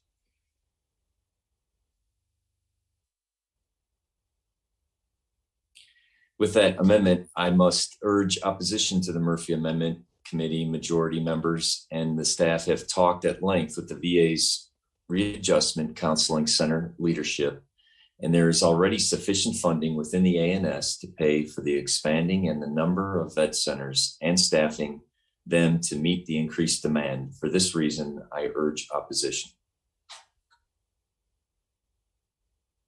With that, I yield back. Thank you, Mr. Murvan. Is there any other member who wishes to speak on Dr. Murphy's amendment to the ANS? If not, the question is on the amendment by Representative Murphy, Dr. Murphy. All those in favor say aye. Aye. Aye. Aye. Aye. Those opposed say no. No. No. The opinion of the chairs, the noes have it. Mr. Chairman? Yes. I would like a roll call vote, please. Second. There is a sufficient second pursuant to Committee Rule 4. Proceedings on the amendment shall be postponed.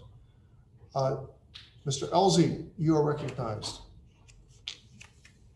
Mr. Chairman, I have an amendment at the desk. Clerk will report the amendment. Amendment to the amendment in the nature of a substitute offered by Mr. Elsie of Texas. Reading of the amendment will be dispensed with, and Mr. Elsie will be recognized for 5 minutes. Mr. Chairman, thank you. Mr. Chairman and members, the amendment I respectfully bring for your consideration would fence $100 million of the funds made available in the underlying bill to support our veterans through mobile infrastructure. Mobile infrastructure provides mobile community-based outpatient clinics, mobile intensive care units, and mobile vet centers. The vet centers are otherwise known by the Department of Veterans Affairs as readjustment counseling centers. This mobile infrastructure increases access to care for veterans, particularly in struggling and underserved areas, and does so much more rapidly than building a new facility or renovating an outdated one. The VA has made incredible use of mobile infrastructure by surging mobile vet centers to communities in need of more mental health support as a place to go for free confidential support and someone to talk to if they're struggling. especially after August 31st, which has seen an incredible increase in veterans calling and crying out for help. The VA makes effective use of mobile infrastructures in emergencies or natural disasters. For instance, if a hurricane or wildfire hits a given area and damages a VA clinic, VA will send in a mobile clinic so veterans can still receive care while recovery and repairs are ongoing. Mobile infrastructure, ICUs in particular, have also been a key part of the VA's pandemic response due to the ease and flexibility of deployment by the VA to increase surge capacity at facilities with high caseloads. Congress acted in a bipartisan manner in 2018 with the AIR Act. With the VA medical facilities have major deficits and the AIR Act process underway, this amendment reflects the wisest manner to spend taxpayer dollars outside of the AIR Act process. That process is data-driven, transparent, and was signed into law 3 years ago with bipartisan support and with input and support from veterans groups. In other words, it's the exact opposite of the bill we're debating this afternoon. The cost-effective expenditures on mobile care facilities reflected in this amendment will increase access to care for veterans. This amendment is a win-win for veterans, taxpayers, and everyone concerned with the quality of care that veterans receive in exchange for their brave service. Our constituents trust us to put their hard-earned money to good use. My fellow veterans expect the same. And as an aside, after 20 years of war, the tsunami is already here. With the disgraceful conclusion of combat operations in Afghanistan, another one is on its way, and we need to be ready for it. I urge my colleagues to support this amendment, and I reserve the balance of my time. Thank you, Representative Elsie.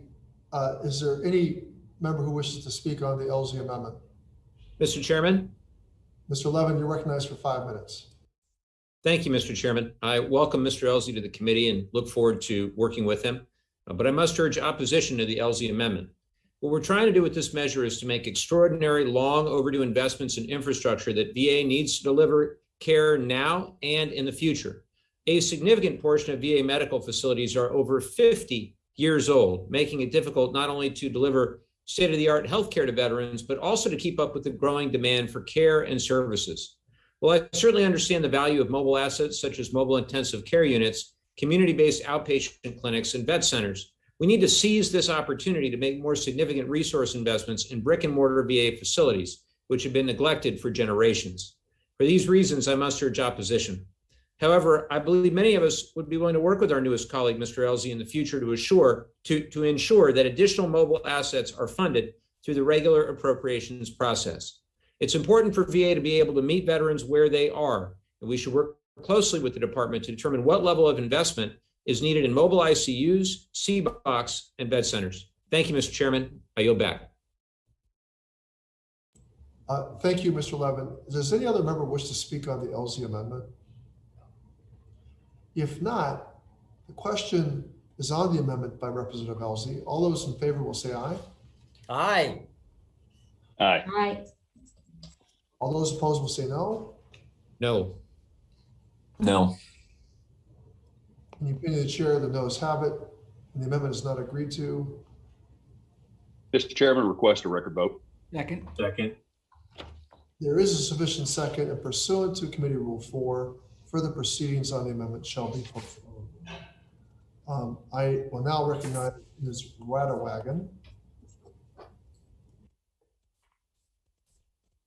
Ms. Radewagen.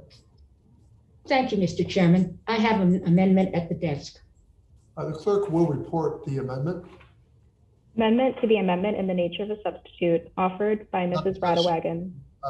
The further reading of the amendment will be dispensed with, and Ms. Radewagen is recognized for 5 minutes in support of her amendment. Thank you, Chairman Takano. My amendment would require VA to conduct a communications and outreach campaign to veterans who've served in Afghanistan to ensure they're aware of the care and benefits that are available to them at VA. It would also allocate $5 million from the underlying bill for this purpose. My colleagues have already described this afternoon the pain, stress, and heartache that the crisis in Afghanistan has imposed on veterans and their families. The brave men and women who served in Afghanistan need our help and our support. They need to know that their service and sacrifices mattered and that they've not been forgotten or left behind. My amendment would help deliver that message and make certain that those veterans are aware of the many wonderful services that may be available to them through the Department of Veterans Affairs and how to take advantage of them. It would require VA to conduct individual outreach to veterans of Afghanistan and also general outreach that prohibited calling in through public service announcements, educational materials, and information about best practices for connecting with VA.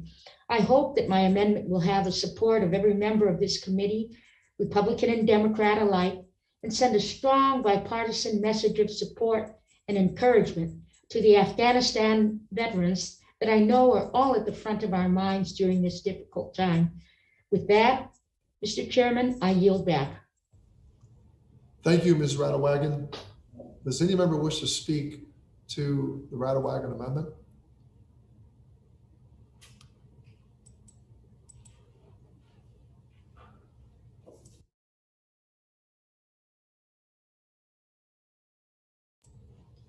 Well, unfortunately, so I will speak on the amendment. Unfortunately, I cannot support the amendment that is offered by Ms. Radewagen. The committee majority members and staff have been in constant contact with VA, and particularly its Office of Mental Health and Suicide Prevention. We've been in touch since the time of the Afghanistan withdrawal to ensure that VA is doing all that it can to reach out to and support veterans. We do not have any indication from VA that it needs more than its current funding to continue reaching out and offering services to veterans dealing with the current events and their own service in Afghanistan. As you know, we will have a full committee hearing next week, which has been in the work for weeks, to hear more specifics from VA and VSOs about veteran mental health promotion and suicide prevention efforts. I encourage members to press VA for more details on this issue at that meeting next week. For these reasons, I urge opposition to the Radewagen amendment. Is there any other member who wishes to address the Radewagen amendment? And if not, the question is on the amendment by Representative Radewagen. All those in favor will say aye. Aye. Aye. Aye. All those opposed will say no. No.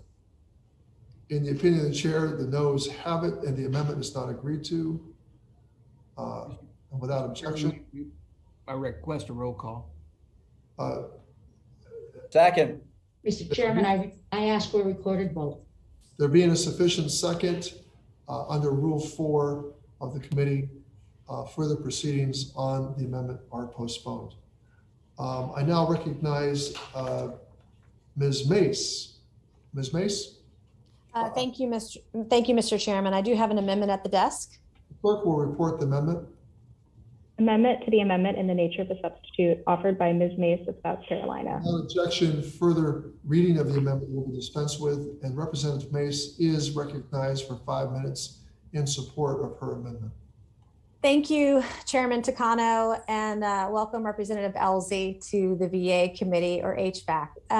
My amendment would extend the applicability of a portion of the underlying bill that authorizes interim leasing and another section that appropriates lease funding by an additional year until 2025. As it currently stands, it would end in 2024. One of the major medical facility leases that was proposed by the VA in the most recent budget submission is actually in Beaufort, South Carolina, in South Carolina's 1st Congressional District, in my district. My understanding is that congressional authorizations for VA major medical facility leases used to be a comparatively simple process, but due to a change in how the CBO scored VA major medical facility leases in 2012, Congress has been at basically a standstill on VA lease authorizations for the last decade. The underlying bill would address this by providing the VA with additional leasing authorities and bringing the VA leasing more in line with the General Services Administration, who manages leases for the rest of the federal government. I wish that members would have had the opportunity to thoroughly discuss this proposal in committee before, of course, I brought it up and asked for a vote on it today. The fact that we didn't have the opportunity, I think, is a shame, brought about by what's so far been this year a very partisan reconciliation process in just about every committee I've sat in on, that the majority in DC is using to rush $3.5 trillion in this massive spending bill in Congress. That said, Congress's inability to act quickly to authorize VA major medical facility leases, this isn't putting our veterans first. And each of us here want to do what's best for all of our veterans across the country. We've got to find a way to move forward in providing veterans with the leased facilities that they need in, I believe, a much more efficient and much more timely manner. And I'm hopeful that this could have been addressed today. For that reason, I'm supportive of the lease authorities and the underlying bill. I hope that they will provide veterans in South Carolina across the country and communities large and small with increased access to high quality care for years to come. I'm sure it was just an oversight on part of my colleagues on the other side of the aisle to allow some of those additional leasing authorities to expire in 2024 at the end of Biden's term, but we really should extend that an additional year. That would give the VA more time to put these authorities, these leasing authorities, to good use. It would also give lawmakers more time to weigh how well these authorities are working and decide whether they should be permanent. I hope all of my colleagues on the committee would support this amendment, and I yield back, Mr. Chairman. Thank you, Representative Mace. Is there any member who wishes to speak on the Mace amendment? Mr. Chairman, I'd like to be recognized. Ms. Brownlee, you're recognized for 5 minutes. Thank you, Mr. Chairman. And I must very reluctantly oppose the Mace amendment, given the challenges I faced in my own district to secure a lease some years ago. I have become vigilant, as you know, about finding a permanent fix to this issue so others like Ms. Mace don't have to experience the same disappointment from their constituents. While the underlying language is far from perfect, it was carefully crafted to score within the budget window that was laid out in the budget reconciliation directive. I hope my colleagues will recognize that and support the language in the underlying ANS rather than this amendment. And I would welcome Representative Mace's joining me in fighting this issue, because I concur with your concerns and we do need a permanent fix to this leasing situation to put our veterans first. With that, I urge my colleagues to vote no on the Mace amendment. And with that, Mr. Chairman, I will yield back. Thank you, Representative Brownlee. Is there any other member who wishes to speak on the Mace amendment? Before I call for a vote, I do want to thank Representative Brownlee for her passionate leadership on this issue. You're able to find a way to get to a permanent fix. Unfortunately, cannot be done with this reconciliation bill before us. So if there are no other members who wish to speak on the Mace amendment, the question is on the amendment by Representative Mace. All those in favor say aye. Aye. Aye. Aye. Aye. Aye. Aye.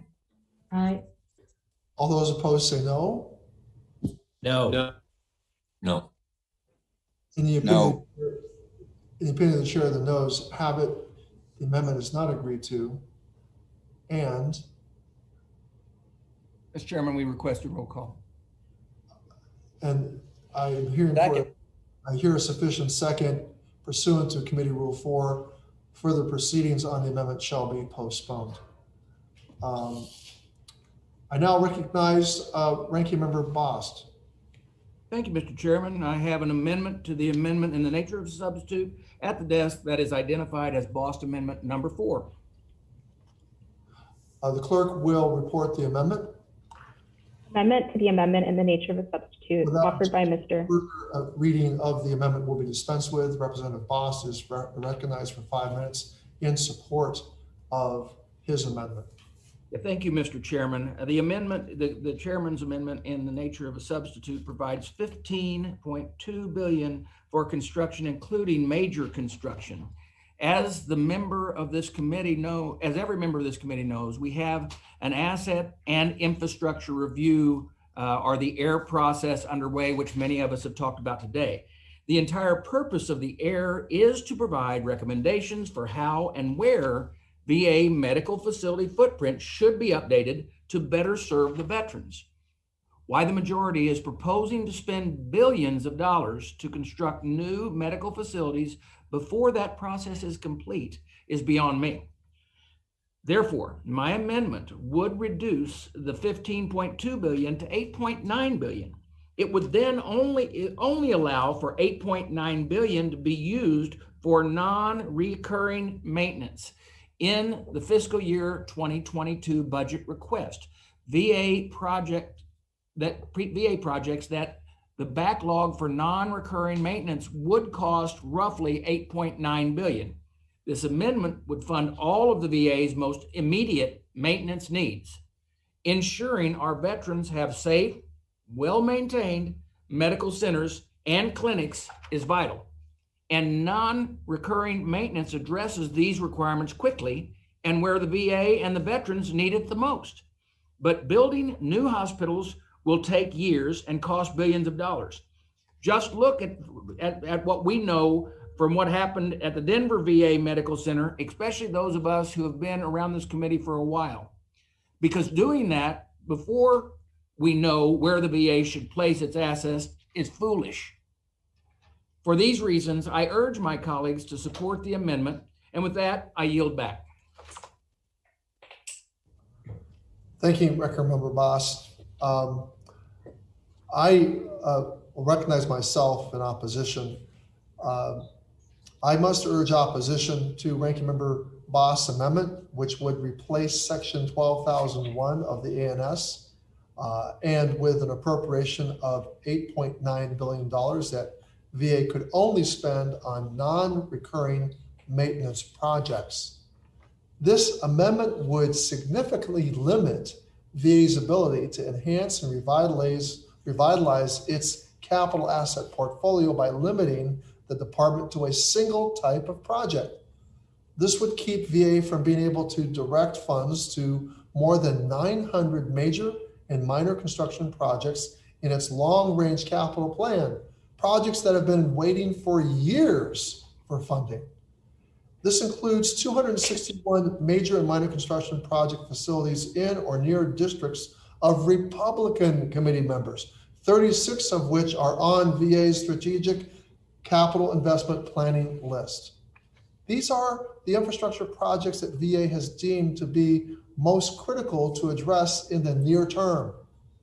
This amendment would deny the ranking member's own constituents and those of his colleagues on the Republican side of the dais the opportunity to have any of these major and minor construction projects funded.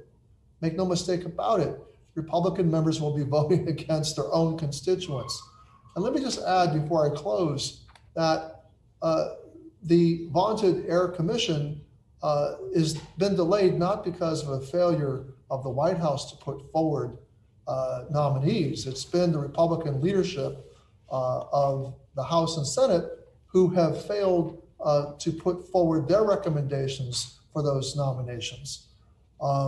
And so I, once again, urge my colleagues to oppose this amendment.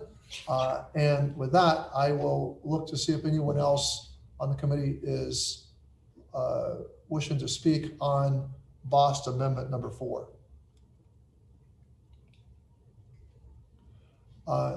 Seeing none, the question is now on the amendment by Representative Bost, Bost Amendment number 4. All those in favor of the amendment will say aye. Aye. Aye. All those opposed will say no. No. No. In the opinion of the chair, the noes have it, and the amendment is not. Second. I hear a sufficient second, and under Rule 4 of the committee, further consideration, further proceedings will be postponed on amendment number 4.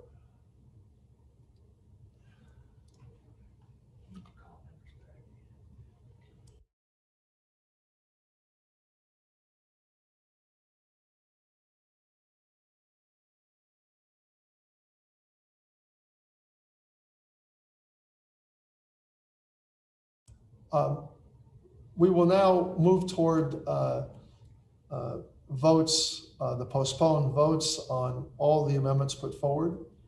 I do not see any other amendments that have been timely submitted. So we will move to the unfinished business of recorded votes on amendments. I do ask that members do turn on their cameras, be prepared to vote, so we can move quickly.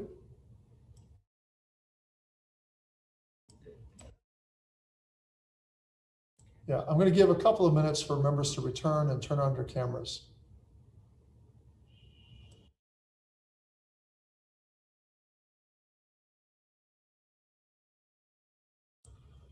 So I do have to see you on screen in order to begin the vote.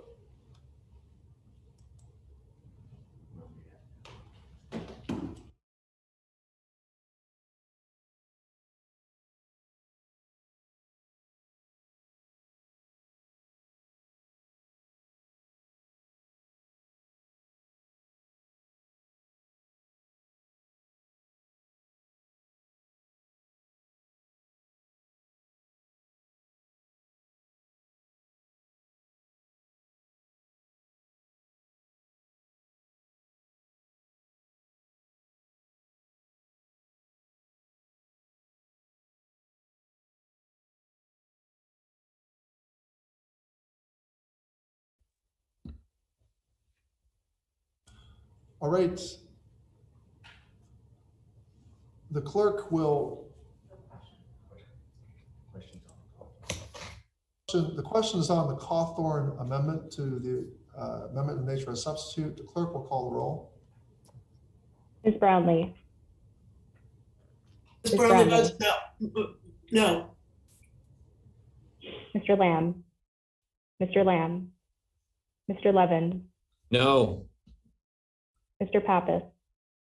No. Ms. Loria. No. Mr. Mervan. No. Mr. Sablon. No. Ms. Underwood. Ms. Underwood votes no. Mr. Allred. No. Ms. Frankel. No. Mr. Brown. Mr. Brown. No. Mr. Trone. Mr. Trone. Ms. Capter. No. Dr. Ruiz. Ruiz votes no. Mr. Gallego. Gallego Mr. votes Ga- no. Oh, I found it now. Mr. Boss. Mr. Boss. Ms. Radewagen. Mr. Boss votes aye. Ms. Radewagen. Radewagen, aye. Mr. Bergman. Mr. Bergman Bergman. votes aye. Mr. Banks. Aye. Mr. Banks. Aye. Mr. Roy. Mr. Roy. Dr. Murphy. Murphy's an aye. Mr. Mann. Aye. Mr. Moore. Aye. Ms. Mace. Aye. Mr. Cawthorn. Mr. Cawthorn. Mr. Nels. Mr. Nels. Mr. Rosendale. Mr. Aye. Rosen. Dr. Miller-Meeks. Aye. Mr. Elsie. Elsie, aye. Mr. Lamb. Mr. Trone. Trone is a no. Mr. Roy. Mr. Cawthorn. Mr. Nels. Ms. Slotkin. Ms. Slotkin. And Mr. Chairman. Chairman Takano votes no.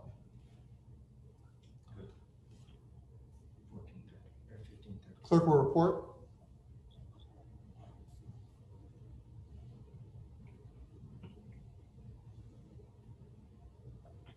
Mr. Chairman, I apologize. I'm here. I thought my camera was on. I apologize. How does The clerk, I may ask the clerk, how is Ms. Locken recorded? Ms. Locken is not voted as having, is not recorded as having voted. Ms. Locken, how do you vote? I vote aye. Okay. All right, the clerk will report the vote.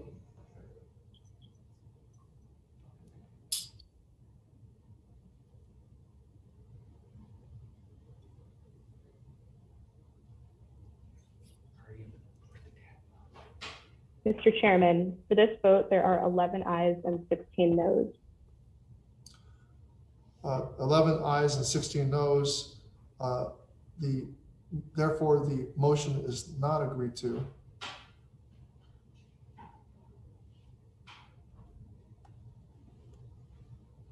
And the motion to reconsider is not agreed to. Without objection, the motion to reconsider is laid on the table. The question now before us is on the amendment offered by Dr. Miller Meeks, her amendment to the ANS. The clerk will call the roll. Ms. Brownlee. Brownlee votes no. Mr. Lamb. Mr. Lamb. Mr. Levin. No. Mr. Pappas. No. Ms. Loria. No. Mr. Mervan. No. Mr. Sablon. Sablon votes no. Ms. Underwood. Underwood votes no. Mr. Allred. No. Ms. Frankel. Ms. Frankel. No. Mr. Brown. No. Ms. Slotkin. No. Mr. Trone. Mr. Trone. Ms. Capter. No. Dr. Ruiz. Ruiz votes no. Mr. Gallego. Gallego votes no. Mr. Bost. Bost votes aye. Ms. Radewagen. Radewagen, aye. Mr. Bergman. Mr. Bergman. Bergman votes aye. Bergman Mr. votes Banks. aye. Mr. Banks Banks. votes yes. Mr. Roy. Mr. Roy. Dr. Murphy. Dr. Murphy votes yes. Mr. Mann. Mann votes yes. Mr. Moore. Moore votes yes. Ms. Mace. Mace Ms. votes Mace. yes. Mace votes yes. Mr. Cawthorn. Mr. Cawthorn. Mr. Nels. Mr. Nels. Mr. Rosendale. Rosendale, Mr. aye. Dr. Miller Meeks. Miller Meeks, aye. Mr. Elzey. LZI. Mr. Lamb. Mr. Trone. Trone's a no. Mr. Roy. Mr. Cawthorn. Mr. Nels. And Mr. Chairman. Chairman Takano votes no.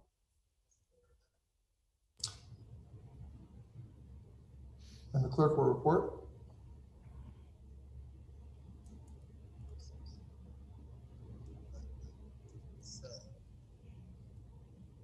I'm Mr. sorry, how's Chairman. Mr. Lamb recorded? Madam Clerk, how is Mr. Lamb recorded? Mr. Lamb is recorded as not having voted. Mr. Lamb, how do you vote? Lamb votes no. Thank you, Mr. Chairman. Madam Clerk, please record Mr. Lamb as a no vote.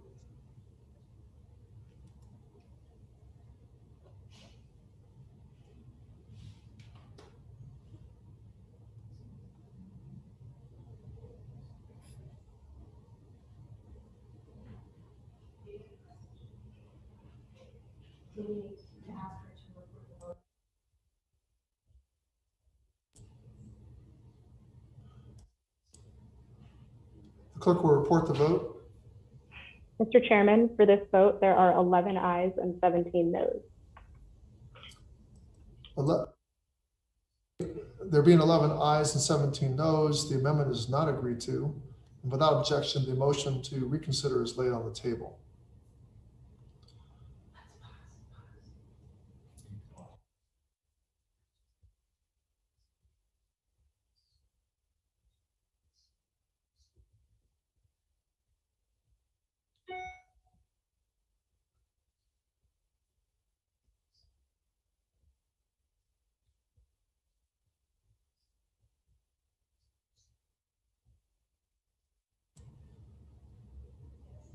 Members, we are going to pause for just a moment to make sure that the first roll call vote was properly recorded.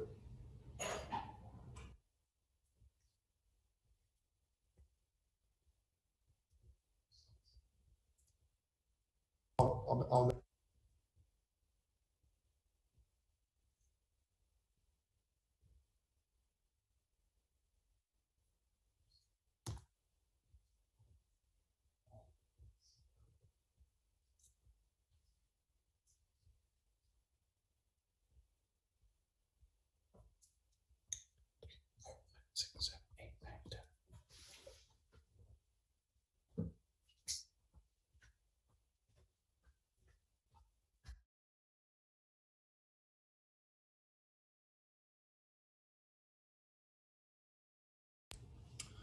Upon confirmation and review of the first vote, we have a revised total of 12 ayes and 15 noes. The amendment is still not agreed to. We will now move on to the third roll call vote, and that question, well, actually, it's on the third. It's Dr. Moore. Dr. Moore, the question is on Dr. Moore's amendment to the nature of, and the amendment to the amendment of nature of substitute. The clerk will call the roll. Ms. Brownlee. Brownlee votes no. Mr. Lamb. Lamb votes no. Mr. Levin. No. Mr. Pappas. Mr. No. Pappas. No. Ms. Loria. No. Mr. Mervan. No. Mr. Sablon. Votes no. Gets both of them in there. Ms. Underwood. Underwood votes no. Mr. Allred. No. Ms. Frankel. No. Mr. Brown. Mr. Brown. No. Ms. Botkin. No. Mr. Trone. Trone votes no. Ms. Capter. No. Dr. Ruiz. Ruiz votes no. Mr. Gallego. Mr. Gallego. Mr. Boss. Gallego votes no. Mr. Boss. Boss votes aye. Ms. Radewagen. Radewagen, aye. Mr. Bergman. Bergman Mr. votes aye. Mr. Banks. Banks votes yes. Mr. Roy. Mr. Roy. Dr. Murphy. Murphy's an aye. Mr. Mann. Mann votes aye. Mr. Moore. Moore votes aye. Ms. Mace. Mace votes aye. Mr. Cawthorn. Mr. Cawthorn. Mr. Nels. Mr. Nels. Mr. Rosendale. Rosendale, aye. Dr. Miller-Meeks. Miller-Meeks, aye. Mr. Elzey. Elzey, aye. Mr. Roy. Mr. Cawthorn. Mr. Nels. Mr. Chairman.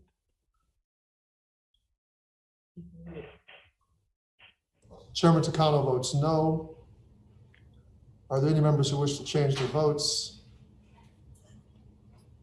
If not, the clerk will report the vote.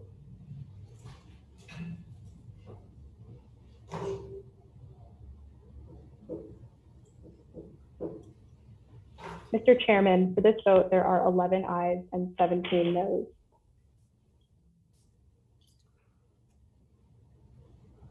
There are 11 ayes and 17 noes. Therefore, the amendment is not agreed to. Without objection, the motion to reconsider is laid on the table. Question, we now will move to the Rosendale amendment on the amendment to the amendment nature of a substitute. The clerk will call the roll. Ms. Brownlee. Brownlee votes no. Mr. Lamb. No. Mr. Levin. No. Mr. Pappas. No. Ms. Loria. No. Mr. Mervan. Mervan votes no. Mr. Sablon. Sablon votes no. Ms. Underwood. Underwood votes no. Mr. Allred. No. Ms. Frankel. No. Mr. Brown. I can override a Hogan Beach vote. No. Brown, no. I think we need to work on if we're going to do 8-0.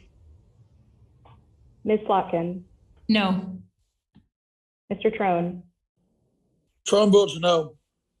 Ms. Capter. No. Dr. Ruiz. Ruiz Dr. votes no. Mr. Gallego. Mr. Gallego. Mr. Bost.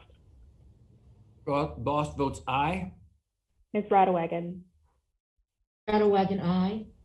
Mr. Bergman. Bergman votes aye. Aye. Mr. Banks. Banks votes yes. Mr. Roy. Mr. Roy. Dr. Murphy. Yeah, this is a good one. Yes. Mr. Mann.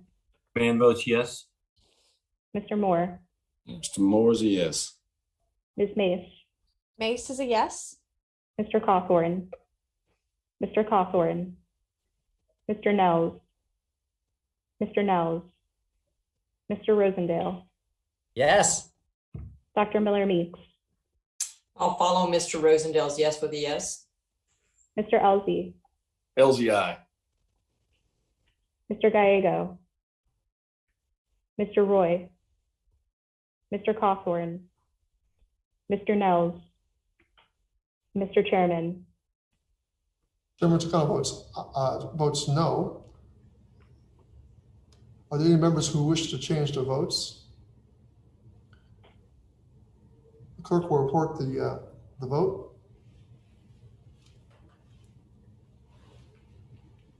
Mr. Chairman, for this vote, there are 11 ayes and 16 noes. 11 on the Rosendale amendment, there are 11 ayes and 16 noes. Therefore, the amendment is not agreed to. The motion to reconsider is laid on the table. We'll now move on to the Mann amendment. The Mann amendment, the clerk will call the roll. Ms. Brownlee. Brownlee votes no. Mr. Lamb. No. Mr. Levin. No. Mr. Pappas. No. Ms. Loria. No. Mr. Mervan. Mervan votes no. Mr. Sablon. Votes no. Ms. Underwood. Underwood votes no. Mr. Allred. No. Ms. Frankel. No. Mr. Brown. No. Ms. Slotkin. No. Mr. Trone. No. Ms. Capter. No. Dr. Ruiz. No. Mr. Gallego. Mr. Gallego. Mr. Bost. Aye. Ms. Radewagen. Radewagen, aye. Mr. Bergman. Mr. Bergman. Bergman is aye. Mr. Aye. Banks. Mr. Banks. Banks votes yes. Mr. Roy. Mr. Roy. Dr. Murphy. Murphy's a yes. Mr. Mann. Mann votes yes. Mr. Moore. Ma'am, Moore votes yes. Ms. Mace. Yes. Mr. Cawthorn. Mr. Cawthorn.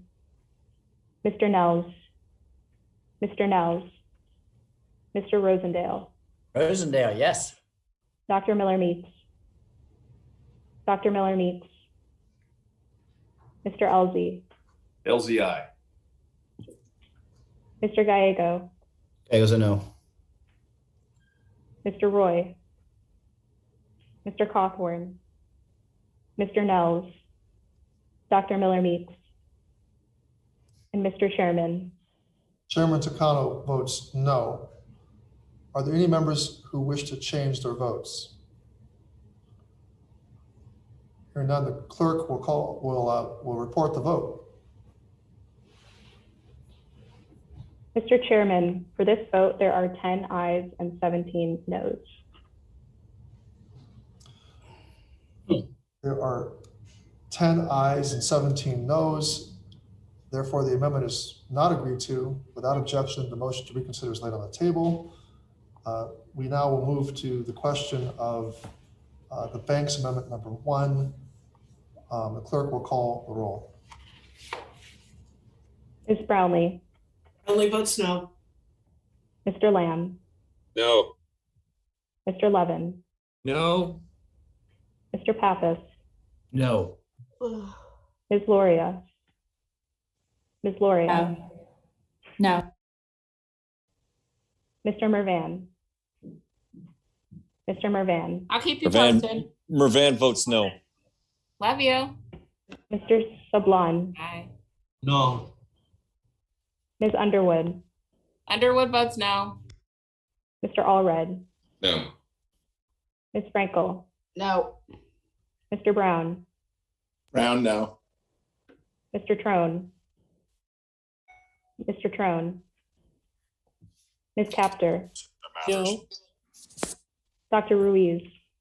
No. Mr. Gallego. Gagos, a no. Mr. Boss. Boss is an aye. Ms. Radewagen. Ms. Radewagen, Radewagen. aye. Mr. Bergman. Bergman is aye. Mr. Banks. Banks votes yes. Mr. Roy. Mr. Roy. Mr. Murphy, or Dr. Murphy. Murphy is a yes. Mr. Mann. Mann votes aye. Mr. Moore. Moore votes aye. Ms. Mace. Mace, aye. Mr. Cawthorn. Mr. Cawthorn. Mr. Nels. Mr. Nels. Mr. Rosendale. Rosendale, aye. Dr. Miller-Meeks. Yes. Mr. Elsie. Elsie, aye. Mr. Trone. Trone votes no. Mr. Roy. Mr. Cawthorn. Mr. Nels. Ms. Slotkin. Yes. And Mr. Chairman. Mr. Chairman, the chairman votes no. Are there any members who wish to change their votes? Mr. Chairman, it's Lauren Underwood. How am I recorded? How is Ms. Underwood recorded, Madam Clerk? Ms. Underwood is recorded as no. Are there any members who wish to change their votes? The clerk will report the vote.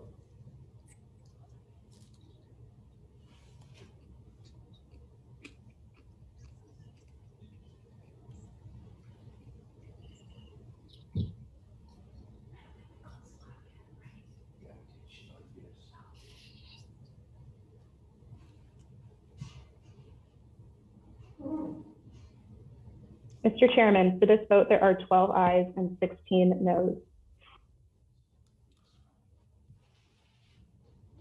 On this question, there are 12 ayes and 16 noes. Therefore, the amendment is not agreed to, and without objection, the motion to reconsider is laid on the table. We'll move on to the question of the Banks Amendment number 2. The clerk will call the roll. Ms. Brownlee. Brownlee votes no. Mr. Lamb. No. Mr. Levin. No. Mr. Pappas. No. Ms. Loria. Ms. Loria. Mr. No. Mervan. Mervan Mr. votes no. Mervan votes no. Mr. Sablon. No. Ms. Underwood. Underwood votes no. Mr. Allred, No. Ms. Frankel, No. Mr. Brown, No. Ms. Slotkin, No. Mr. Trone, No. Ms. Capter, No. Dr. Ruiz, No. Mr. Gallego, No. Mr. Bost, Aye. Mr. Ms. Boss, Radawag, Ms. Radawag, Radwagen, aye. Mr. Bergman, Bergman is aye.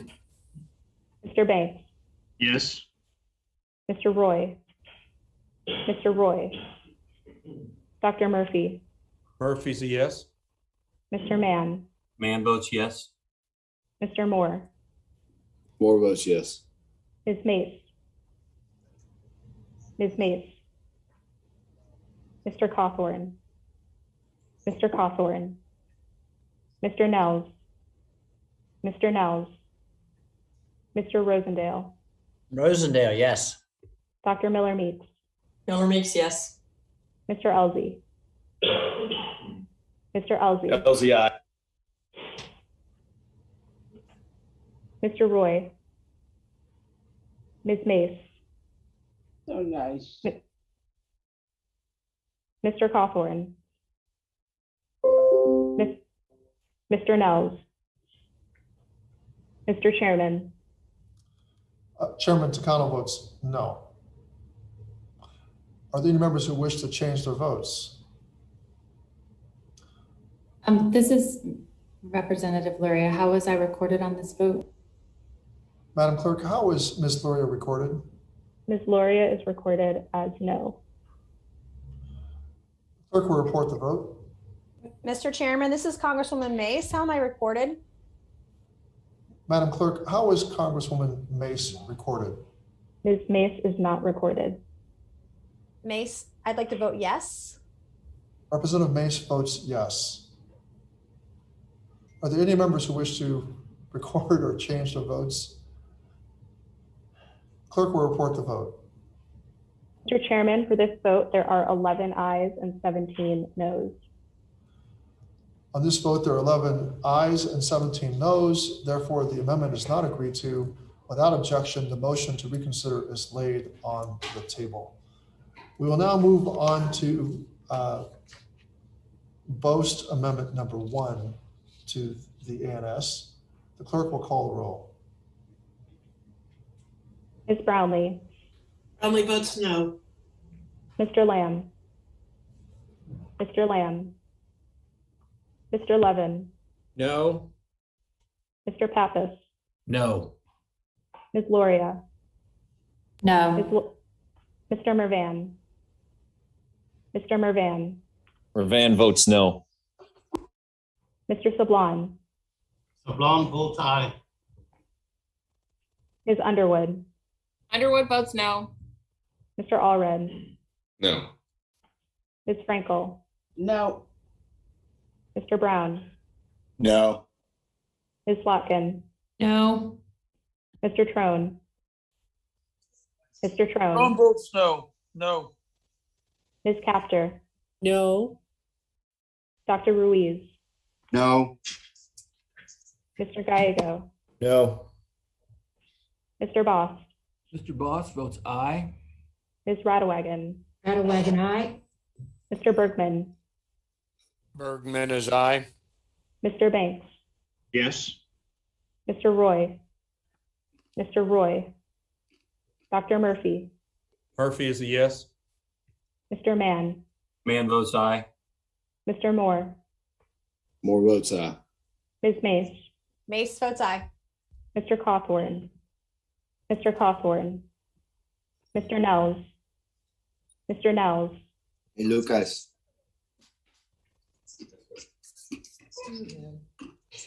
Cheers, Mom. Mr. Rosendale, Rosendale, aye. Dr. Miller Meeks, Miller Meeks, yes.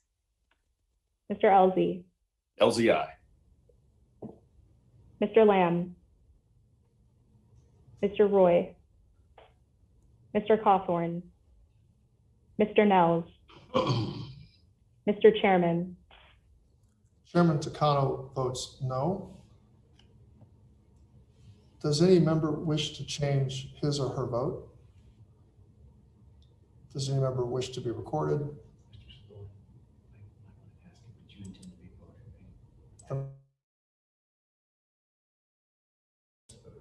Mr. Sablon, did you intend to be a yes vote on this roll call? Yes, I did, Mr. Chairman.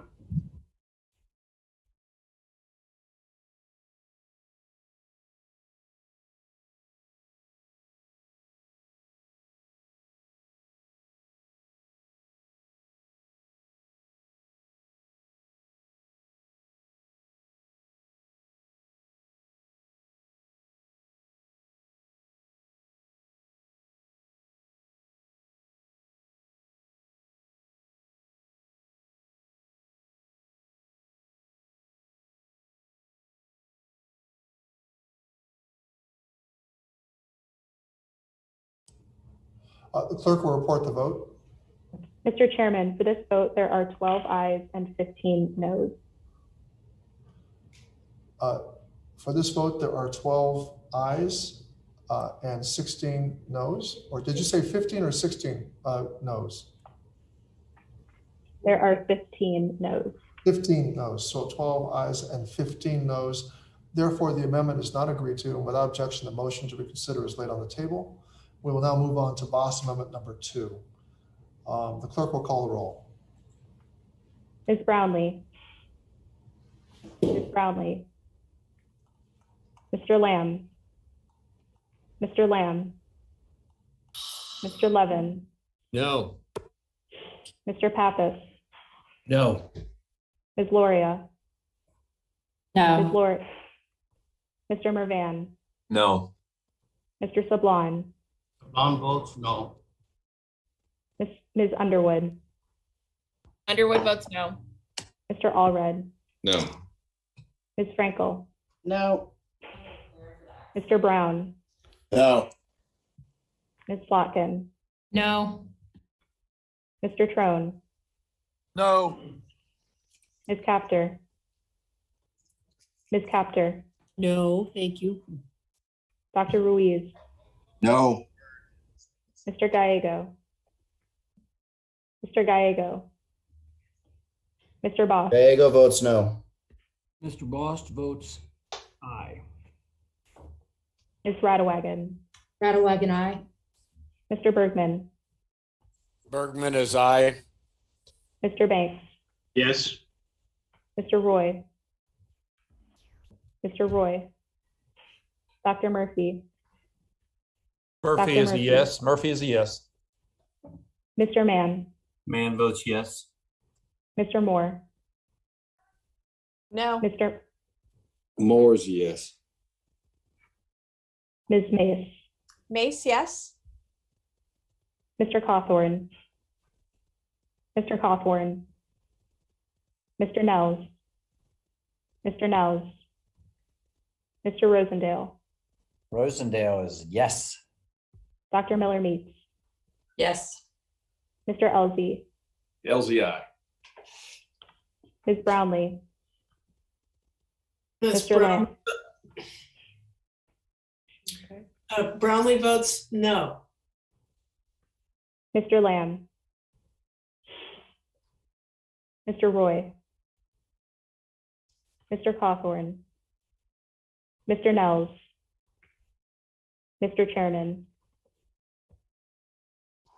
Chairman Takano votes no. Are there any members who wish to change their votes? Any members who wish to be recorded?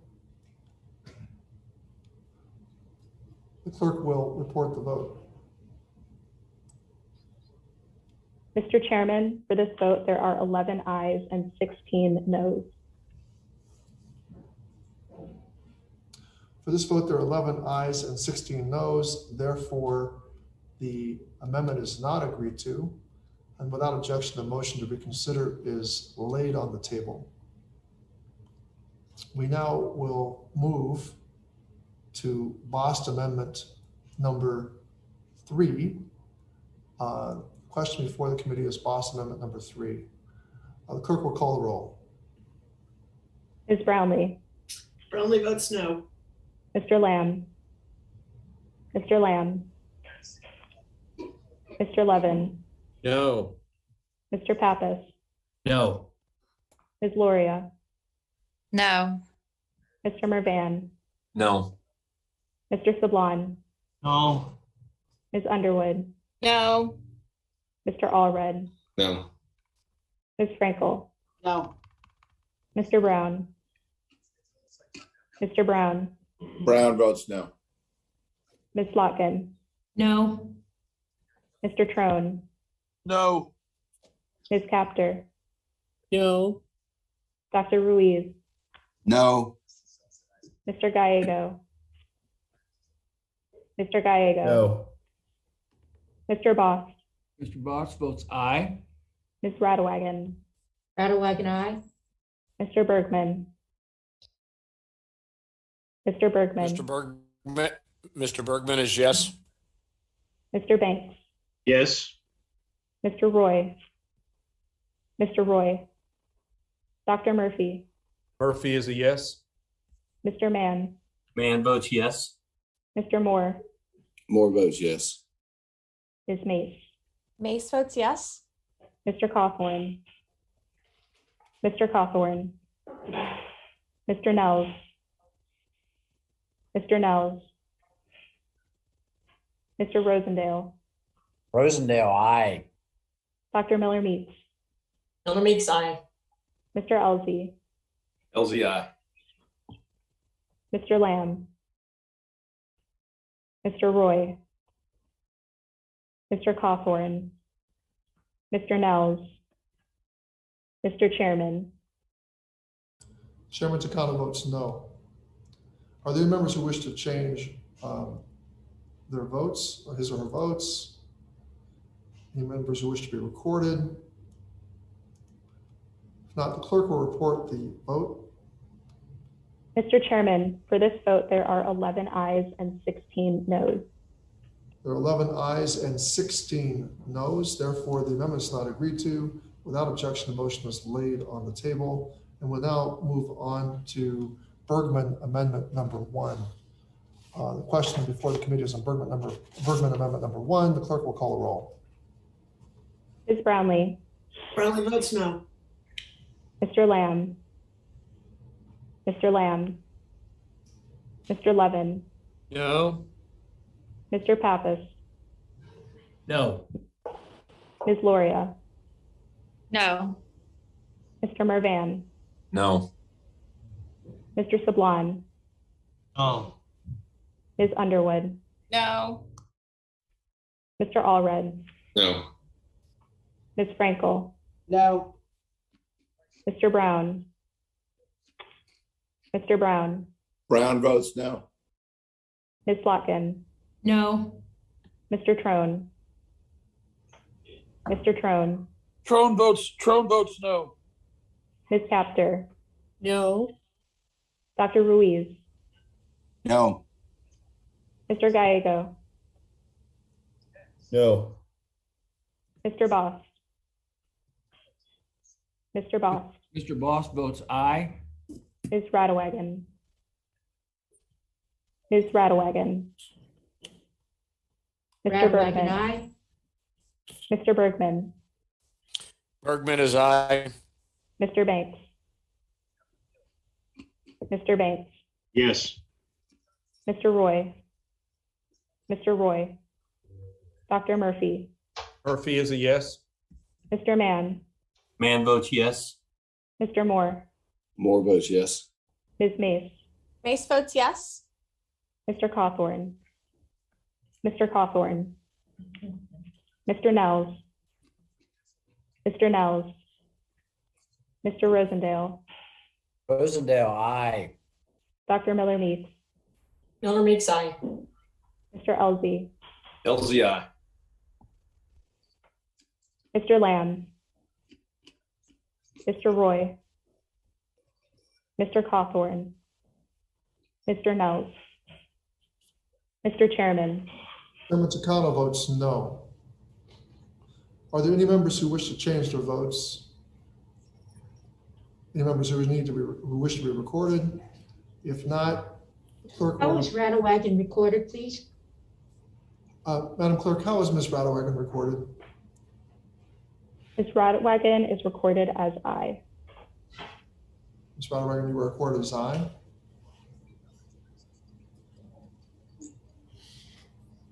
Clerk will report. Mr. Chairman, for this vote, there are 11 ayes and 16 noes. There are 11 ayes and 16 noes. Therefore, the amendment is not agreed to. Without objection, a motion to reconsider is laid on the table. We will now move on to Bost Amendment number 2. Oh, excuse me. Is it, pardon me, Bergman Amendment number 2. The vote is on Bergman Amendment number 2. The clerk will call the roll. Ms. Brownlee? Brownlee votes no. Mr. Lamb? Mr. Lamb? Mr. Levin? No. Mr. Pappas? No. Ms. Loria? No. Mr. Mervan? No. Mr. Sablon? No. Ms. Underwood? No. Mr. Allred? No. Ms. Frankel? No. Mr. Brown?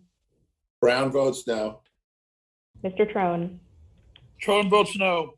Ms. Capter? No. Dr. Ruiz? No. Mr. Gallego? Mr. Gallego? Mr. Gallego Bost? votes no. Mr. Bost votes aye. Ms. Rattlewagon? Rattlewagon, aye. Mr. Bergman? Bergman is aye. Mr. Banks?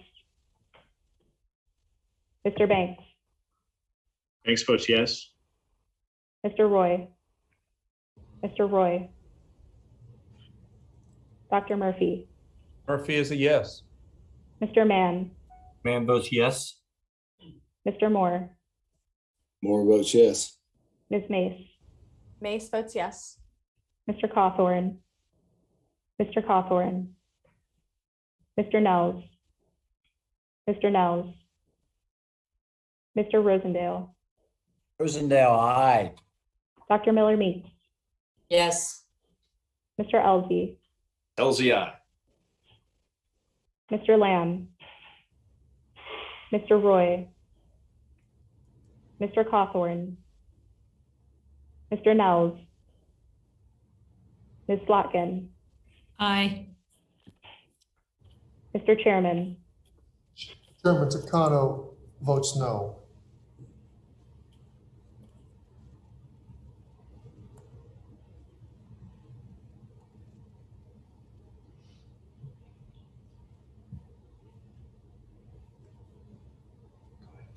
The clerk will report the vote.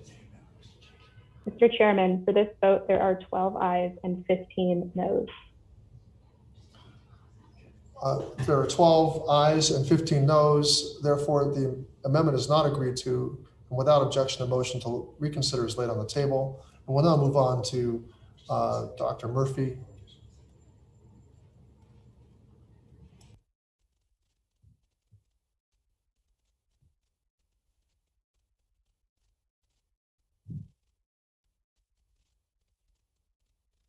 Okay.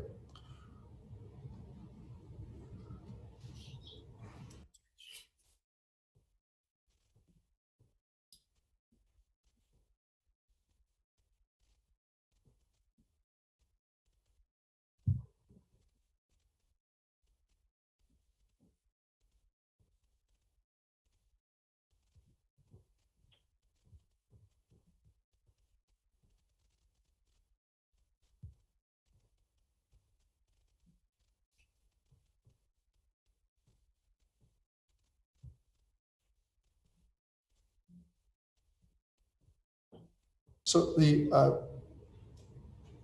are now, the question before the committee is now on the amendment from Dr. Murphy to the ANS. The clerk will call the roll. Ms. Brownlee? Brownlee votes no. Mr. Lamb? Mr. Lamb? Mr. Levin? No. Mr. Pappas, No. Ms. Loria, No. Mr. Mervan, No. Mr. Sablon, No. Ms. Underwood, No. Mr. Allred, No. Ms. Frankel, No. Mr. Brown, Brown, no. Ms. Plotkin, No. Mr. Trone, No. Ms. Capter, Ms. No. Capter, Dr. Ruiz, No. Mr. Gallego, No. Mr. Bost, Mr. Boss votes aye. Ms. Radewagen, Radewagen, aye. Mr. Bergman, Bergman is aye. Mr. Banks, Yes. Mr. Roy, Mr. Roy, Dr. Murphy, Dr. Murphy, Mr. Mann, Mann votes yes. Mr. Moore, Moore votes yes. Ms. Mace, Mace votes yes. Mr. Cawthorn, Mr. Cawthorn, Mr. Nels, Mr. Nels, Mr. Rosendale, Rosendale, aye. Dr. Miller Meeks, Miller Meeks, yes. Mr. Elsie, LZI. Mr. Lamb,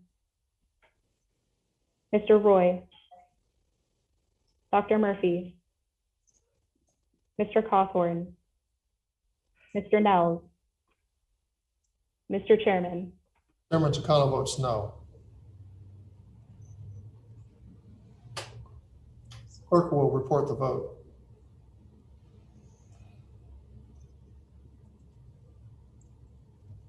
Mr. Chairman, for this vote, there are 10 ayes and 16 noes. For this vote, there are 10 ayes and 16 noes. Madam Clerk, I just want to confirm, there are 10 ayes and 16 noes. Yes, that is correct. All right, so there are 10 ayes and 16 noes. Therefore, the motion is not agreed, the amendment is not agreed to, and without objection, the motion to reconsider is laid on the table. And we'll now move to the LZ amendment to the ANS. The question before us is the LZ amendment to the ANS. Clerk will call the roll. Ms. Brownlee, Brownlee votes no. Mr. Lamb, Hold up. Mr. Lamb, Mr. Levin, No. Mr. Pappas, No. Ms. Loria, No. Mr. Mervan, No. Mr. Sablon, No. Ms. Underwood, Underwood votes no. Mr. Allred, No. Ms. Frankel, Ms. Frankel, No. Mr. Brown, Brown votes no. Ms. Plotkin, No. Mr. Trone, No. Ms. Capter, No. Dr. Ruiz, No. Mr. Gallego, No. Mr. Boss, Boss votes aye. Ms. Radewagen, Radewagen, aye. Mr. Bergman, Bergman is aye. Mr. Banks, Yes. Mr. Roy, Mr. Roy, Dr. Murphy, Dr. Murphy, Mr. Mann, Mann votes aye. Mr. Moore, Moore votes aye. Ms. Mace, Mace votes aye. Mr. Cawthorn, Mr. Cawthorn, Mr. Nels, Mr. Nels, Mr. Rosendale, Rosendale, aye. Dr. Miller Meeks, Miller Meeks, yes. Mr. Elsie, LZI. It's different. Mr. Lamb, Mr. Roy, Dr. Murphy, Mr. Cawthorn, Mr. Nels, and Mr. Chairman. Chairman Takano votes no.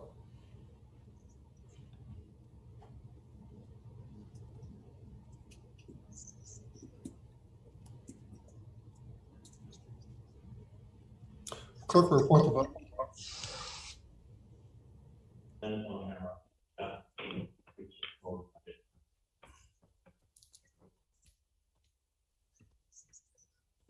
Mr. Chairman, how's Mr. Lamb recorded? Madam Clerk, how is Mr. Lamb recorded? Mr. Lamb is not recorded.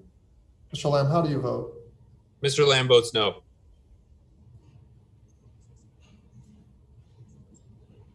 Madam Clerk, report the vote, please. Mr. Chairman, for this vote, there are 10 ayes and 17 noes. There are 17 ayes and 17 noes on the LZ amendment. There are 10 ayes and 17 noes. 10 ayes, 17 noes. Therefore, the amendment is not agreed to, and without objection, the motion to reconsider is laid on the table. We'll now move on to the Rattawagon amendment to the ANS. The question before the committee is the Rattawagon amendment. The clerk will please call the roll. Ms. Brownlee. Brownlee, no. Mr. Lamb. No. Mr. Lamb. Mr. Levin. No. Mr. Pappas. No. Ms. Loria. Ms. Loria. No. Mr. Mervan. No. Mr. Sablon. No. Ms. Underwood. Underwood votes no. Mr. Allred. No. Ms. Frankel. No. Mr. Brown. Brown votes no. Mr. Trone. Trone votes no. Ms. Capter. No. Dr. Ruiz. No. Mr. Gallego. No. Mr. Boss. Boss votes aye. Ms. Rattawagon. Ms. Rattawagon. Aye. Mr. Bergman. Bergman is aye. Mr. Banks. Banks votes yes. Mr. Roy. Mr. Roy. Dr. Murphy. Dr. Murphy. Mr. Mann. Mann votes yes. Mr. Moore. Moore votes yes. Ms. Mace. Mace, Ms. yes. Mace, yes. Mr. Cawthorn. Mr. Cawthorn. Mr. Nels. Mr. Nels. Mr. Rosendale. Rosendale, aye. Dr. Miller Meeks. Miller Meeks, yes. Mr. Elsie. Elsie, aye. Mr. Roy. Dr. Murphy. Mr. Cawthorn. Mr. Nels. Ms. Slotkin. Aye. Mr. Chairman. Chairman Takano votes no.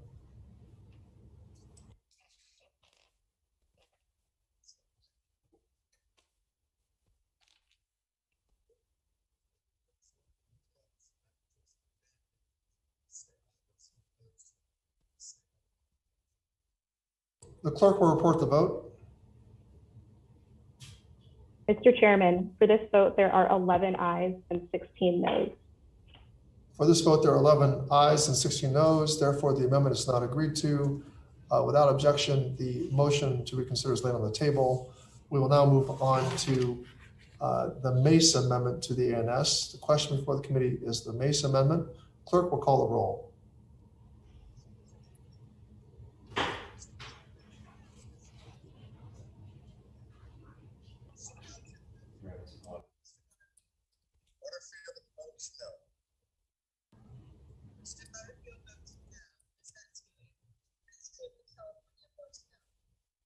Bear with us a moment. We're having a bit of audio issues, so we're on the Mace amendment.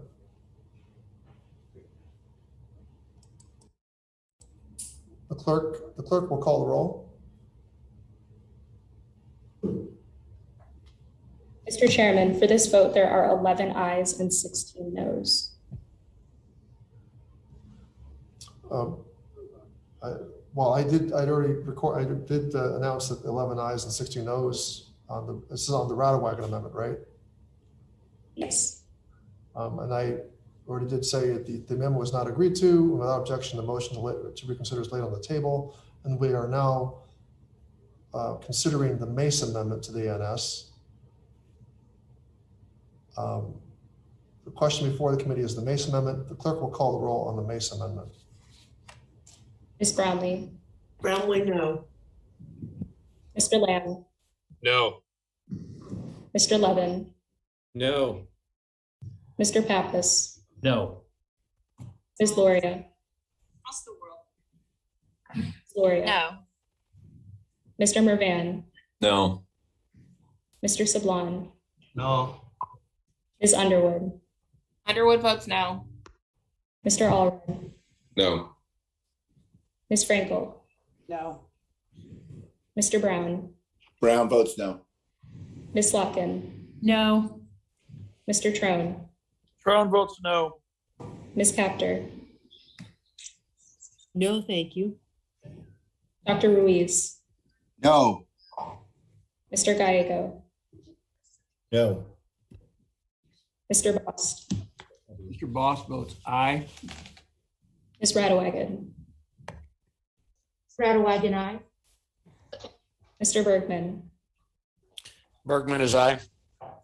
Mr. Banks, Yes. Mr. Roy, Mr. Roy, Dr. Murphy, Dr. Murphy, Mr. Mann, Mann votes yes. Mr. Moore, Moore votes yes. Ms. Mace, Mace votes yes. Mr. Cawthorn, Mr. Cawthorn, Mr. Nels, Mr. Nels, Mr. Rosendale, Rosendale, aye. Dr. Miller Meeks, Miller Meeks, aye. Mr. Elsie, Elsie, aye. Mr. Roy, Dr. Murphy, Mr. Cawthorn, Mr. Nels, Mr. Chairman, Chairman Takano votes no. Are there any members who wish to change their votes? Any members who have not yet been recorded? If not, clerk will report the vote. Mr. Chairman, for this vote, there are 10 ayes and 17 noes. 10 ayes and 17 noes. Therefore, the amendment is not agreed to. Without objection, the motion to reconsider is laid on the table. We will now move to the Bost Amendment number 4. The question before the committee is Bost Amendment number 4. The clerk will call the roll. Ms. Brownlee, Brownlee votes no. Mr. Lamb, No. Mr. Levin, No. Mr. Pappas, No. Ms. Loria, No. Mr. Mervan, No. Mr. Sablon, No. Ms. Underwood, No. Mr. Allred, Mr. Allred, Ms. Frankel, No. Mr. Brown, Brown votes no. Ms. Locken, No. Mr. Trone, No. Ms. Capter, No. Dr. Ruiz, No. Mr. Gallego, No. Mr. Bost, Mr. Bost votes aye. Ms. Radewagen, Radewagen, aye. Mr. Bergman, Bergman is aye. Mr. Banks, Yes. Mr. Roy, Mr. Roy, Dr. Murphy, Dr. Murphy, Mr. Mann, Mann votes yes. Mr. Moore, Moore votes yes. Ms. Mace, Mace, yes.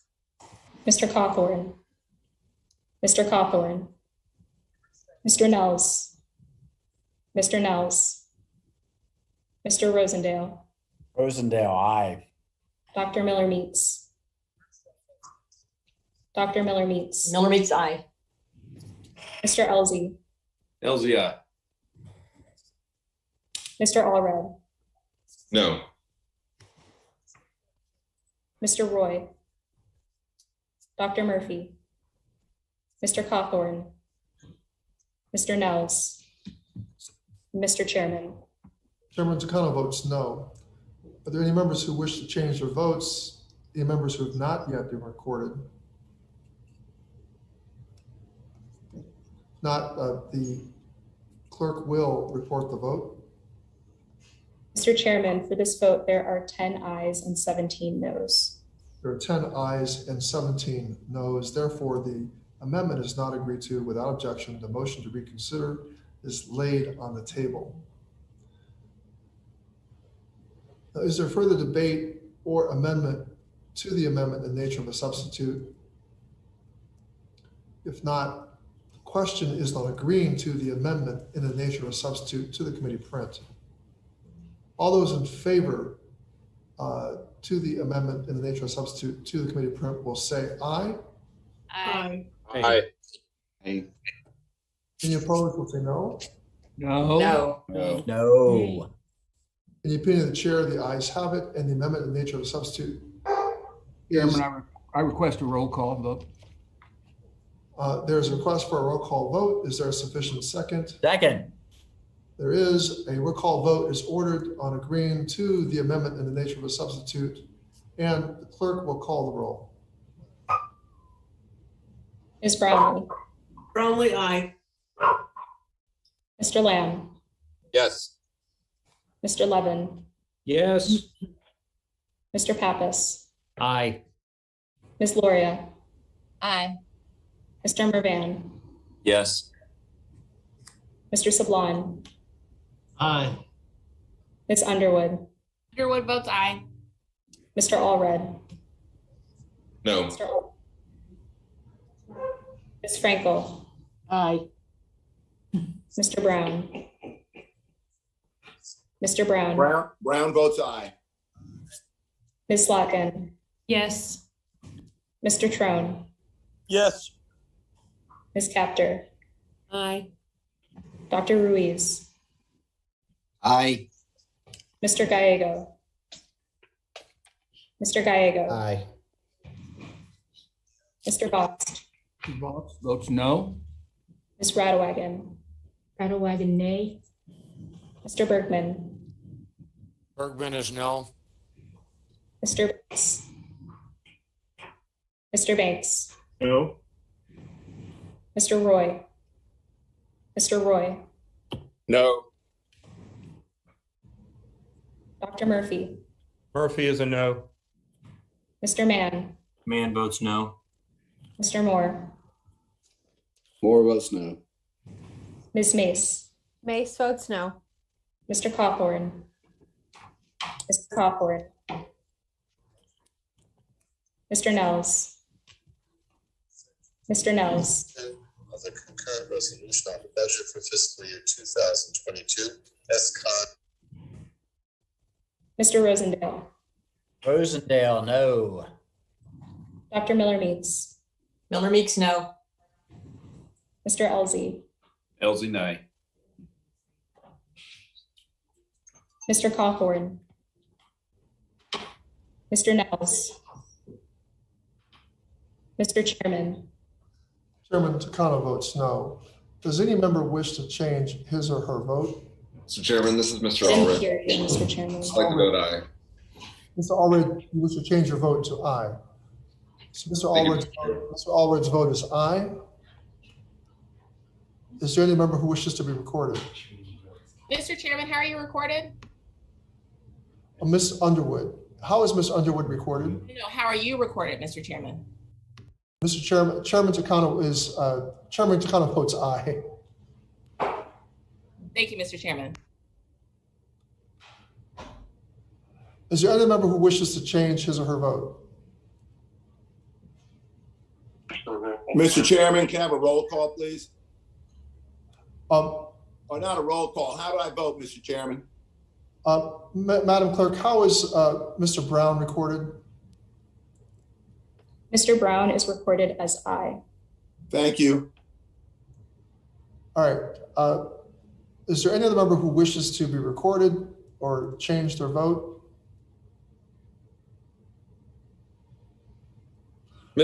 Mr. Chairman, can I just make sure that my vote was recorded? This is Congressman Roy. Mr. Roy, Madam Clerk, how is Mr. Roy recorded? Mr. Roy is recorded as no. Thank you, ma'am. Okay. Okay. The clerk will report the vote. Mr. Chairman, for this vote, there are 17 ayes and 12 noes. There are 17 ayes and 12 noes. The amendment in nature of substitute is agreed to. Without objection, the motion to reconsider is laid on the table.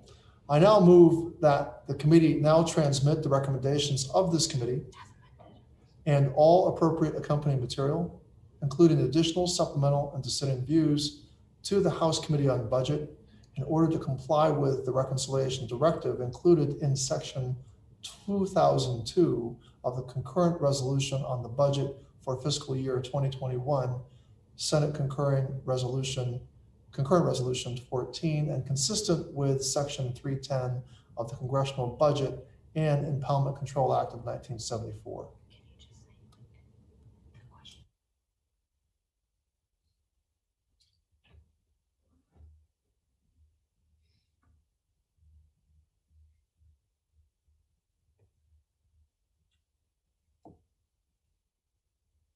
The motion is to report on the.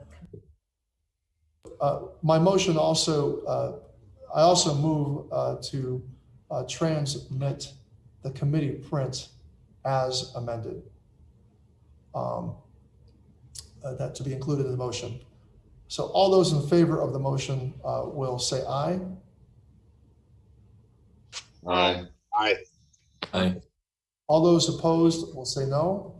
No. No. No. No. In the opinion of the chair, the ayes have it. And, Chairman, we do ask a recorded vote. Second. There's a sufficient second. A roll call vote is ordered, and the clerk will call the roll. Ms. Brownlee. Brownlee, aye. Mr. Lamb. Yes. Mr. Levin. Yes. Mr. Pappas. Aye. Ms. Loria. Aye. Mr. Mervan. Yes. Mr. Sablon. I've been up since 10 o'clock last night. Yes, for the final time.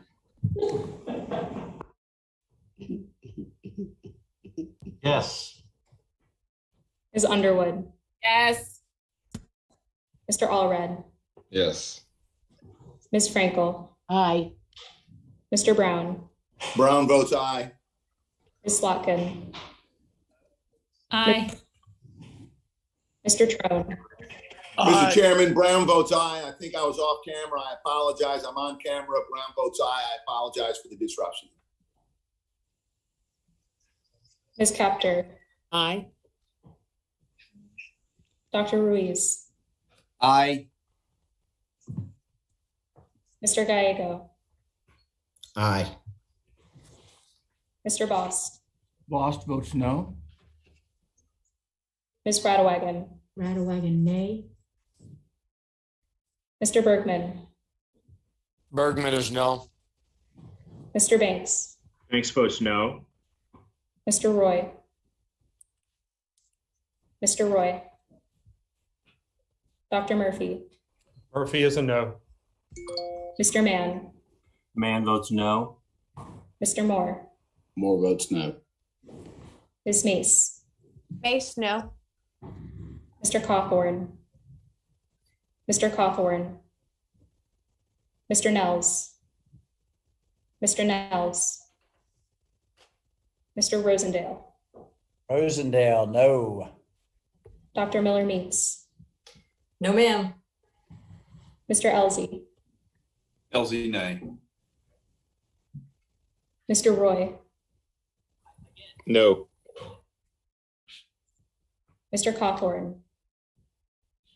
Mr. Nels. And Mr. Chairman. Chairman Takano votes yes. Are there any members who wish to change their votes? Any members who have not yet been recorded? If not, the clerk will report the vote. Mr. Chairman, for this vote, there are 17 ayes and 12 noes. For this vote, there are 17 ayes and 12 noes. Therefore, the motion is agreed to. The recommendations of the committee shall be transmitted to the Budget Committee, and without objection, the staff is authorized to make necessary technical and conforming changes. Mr. Chairman, you may have said this already, but just in case, pursuant to House Rule 11, Clause 2, I give notice that intent of the file of minority, supplemental, additional, and dissenting views. Without objection, so ordered. I did say so in my motion. Thank you. Dissenting views. Did you get the vaccine?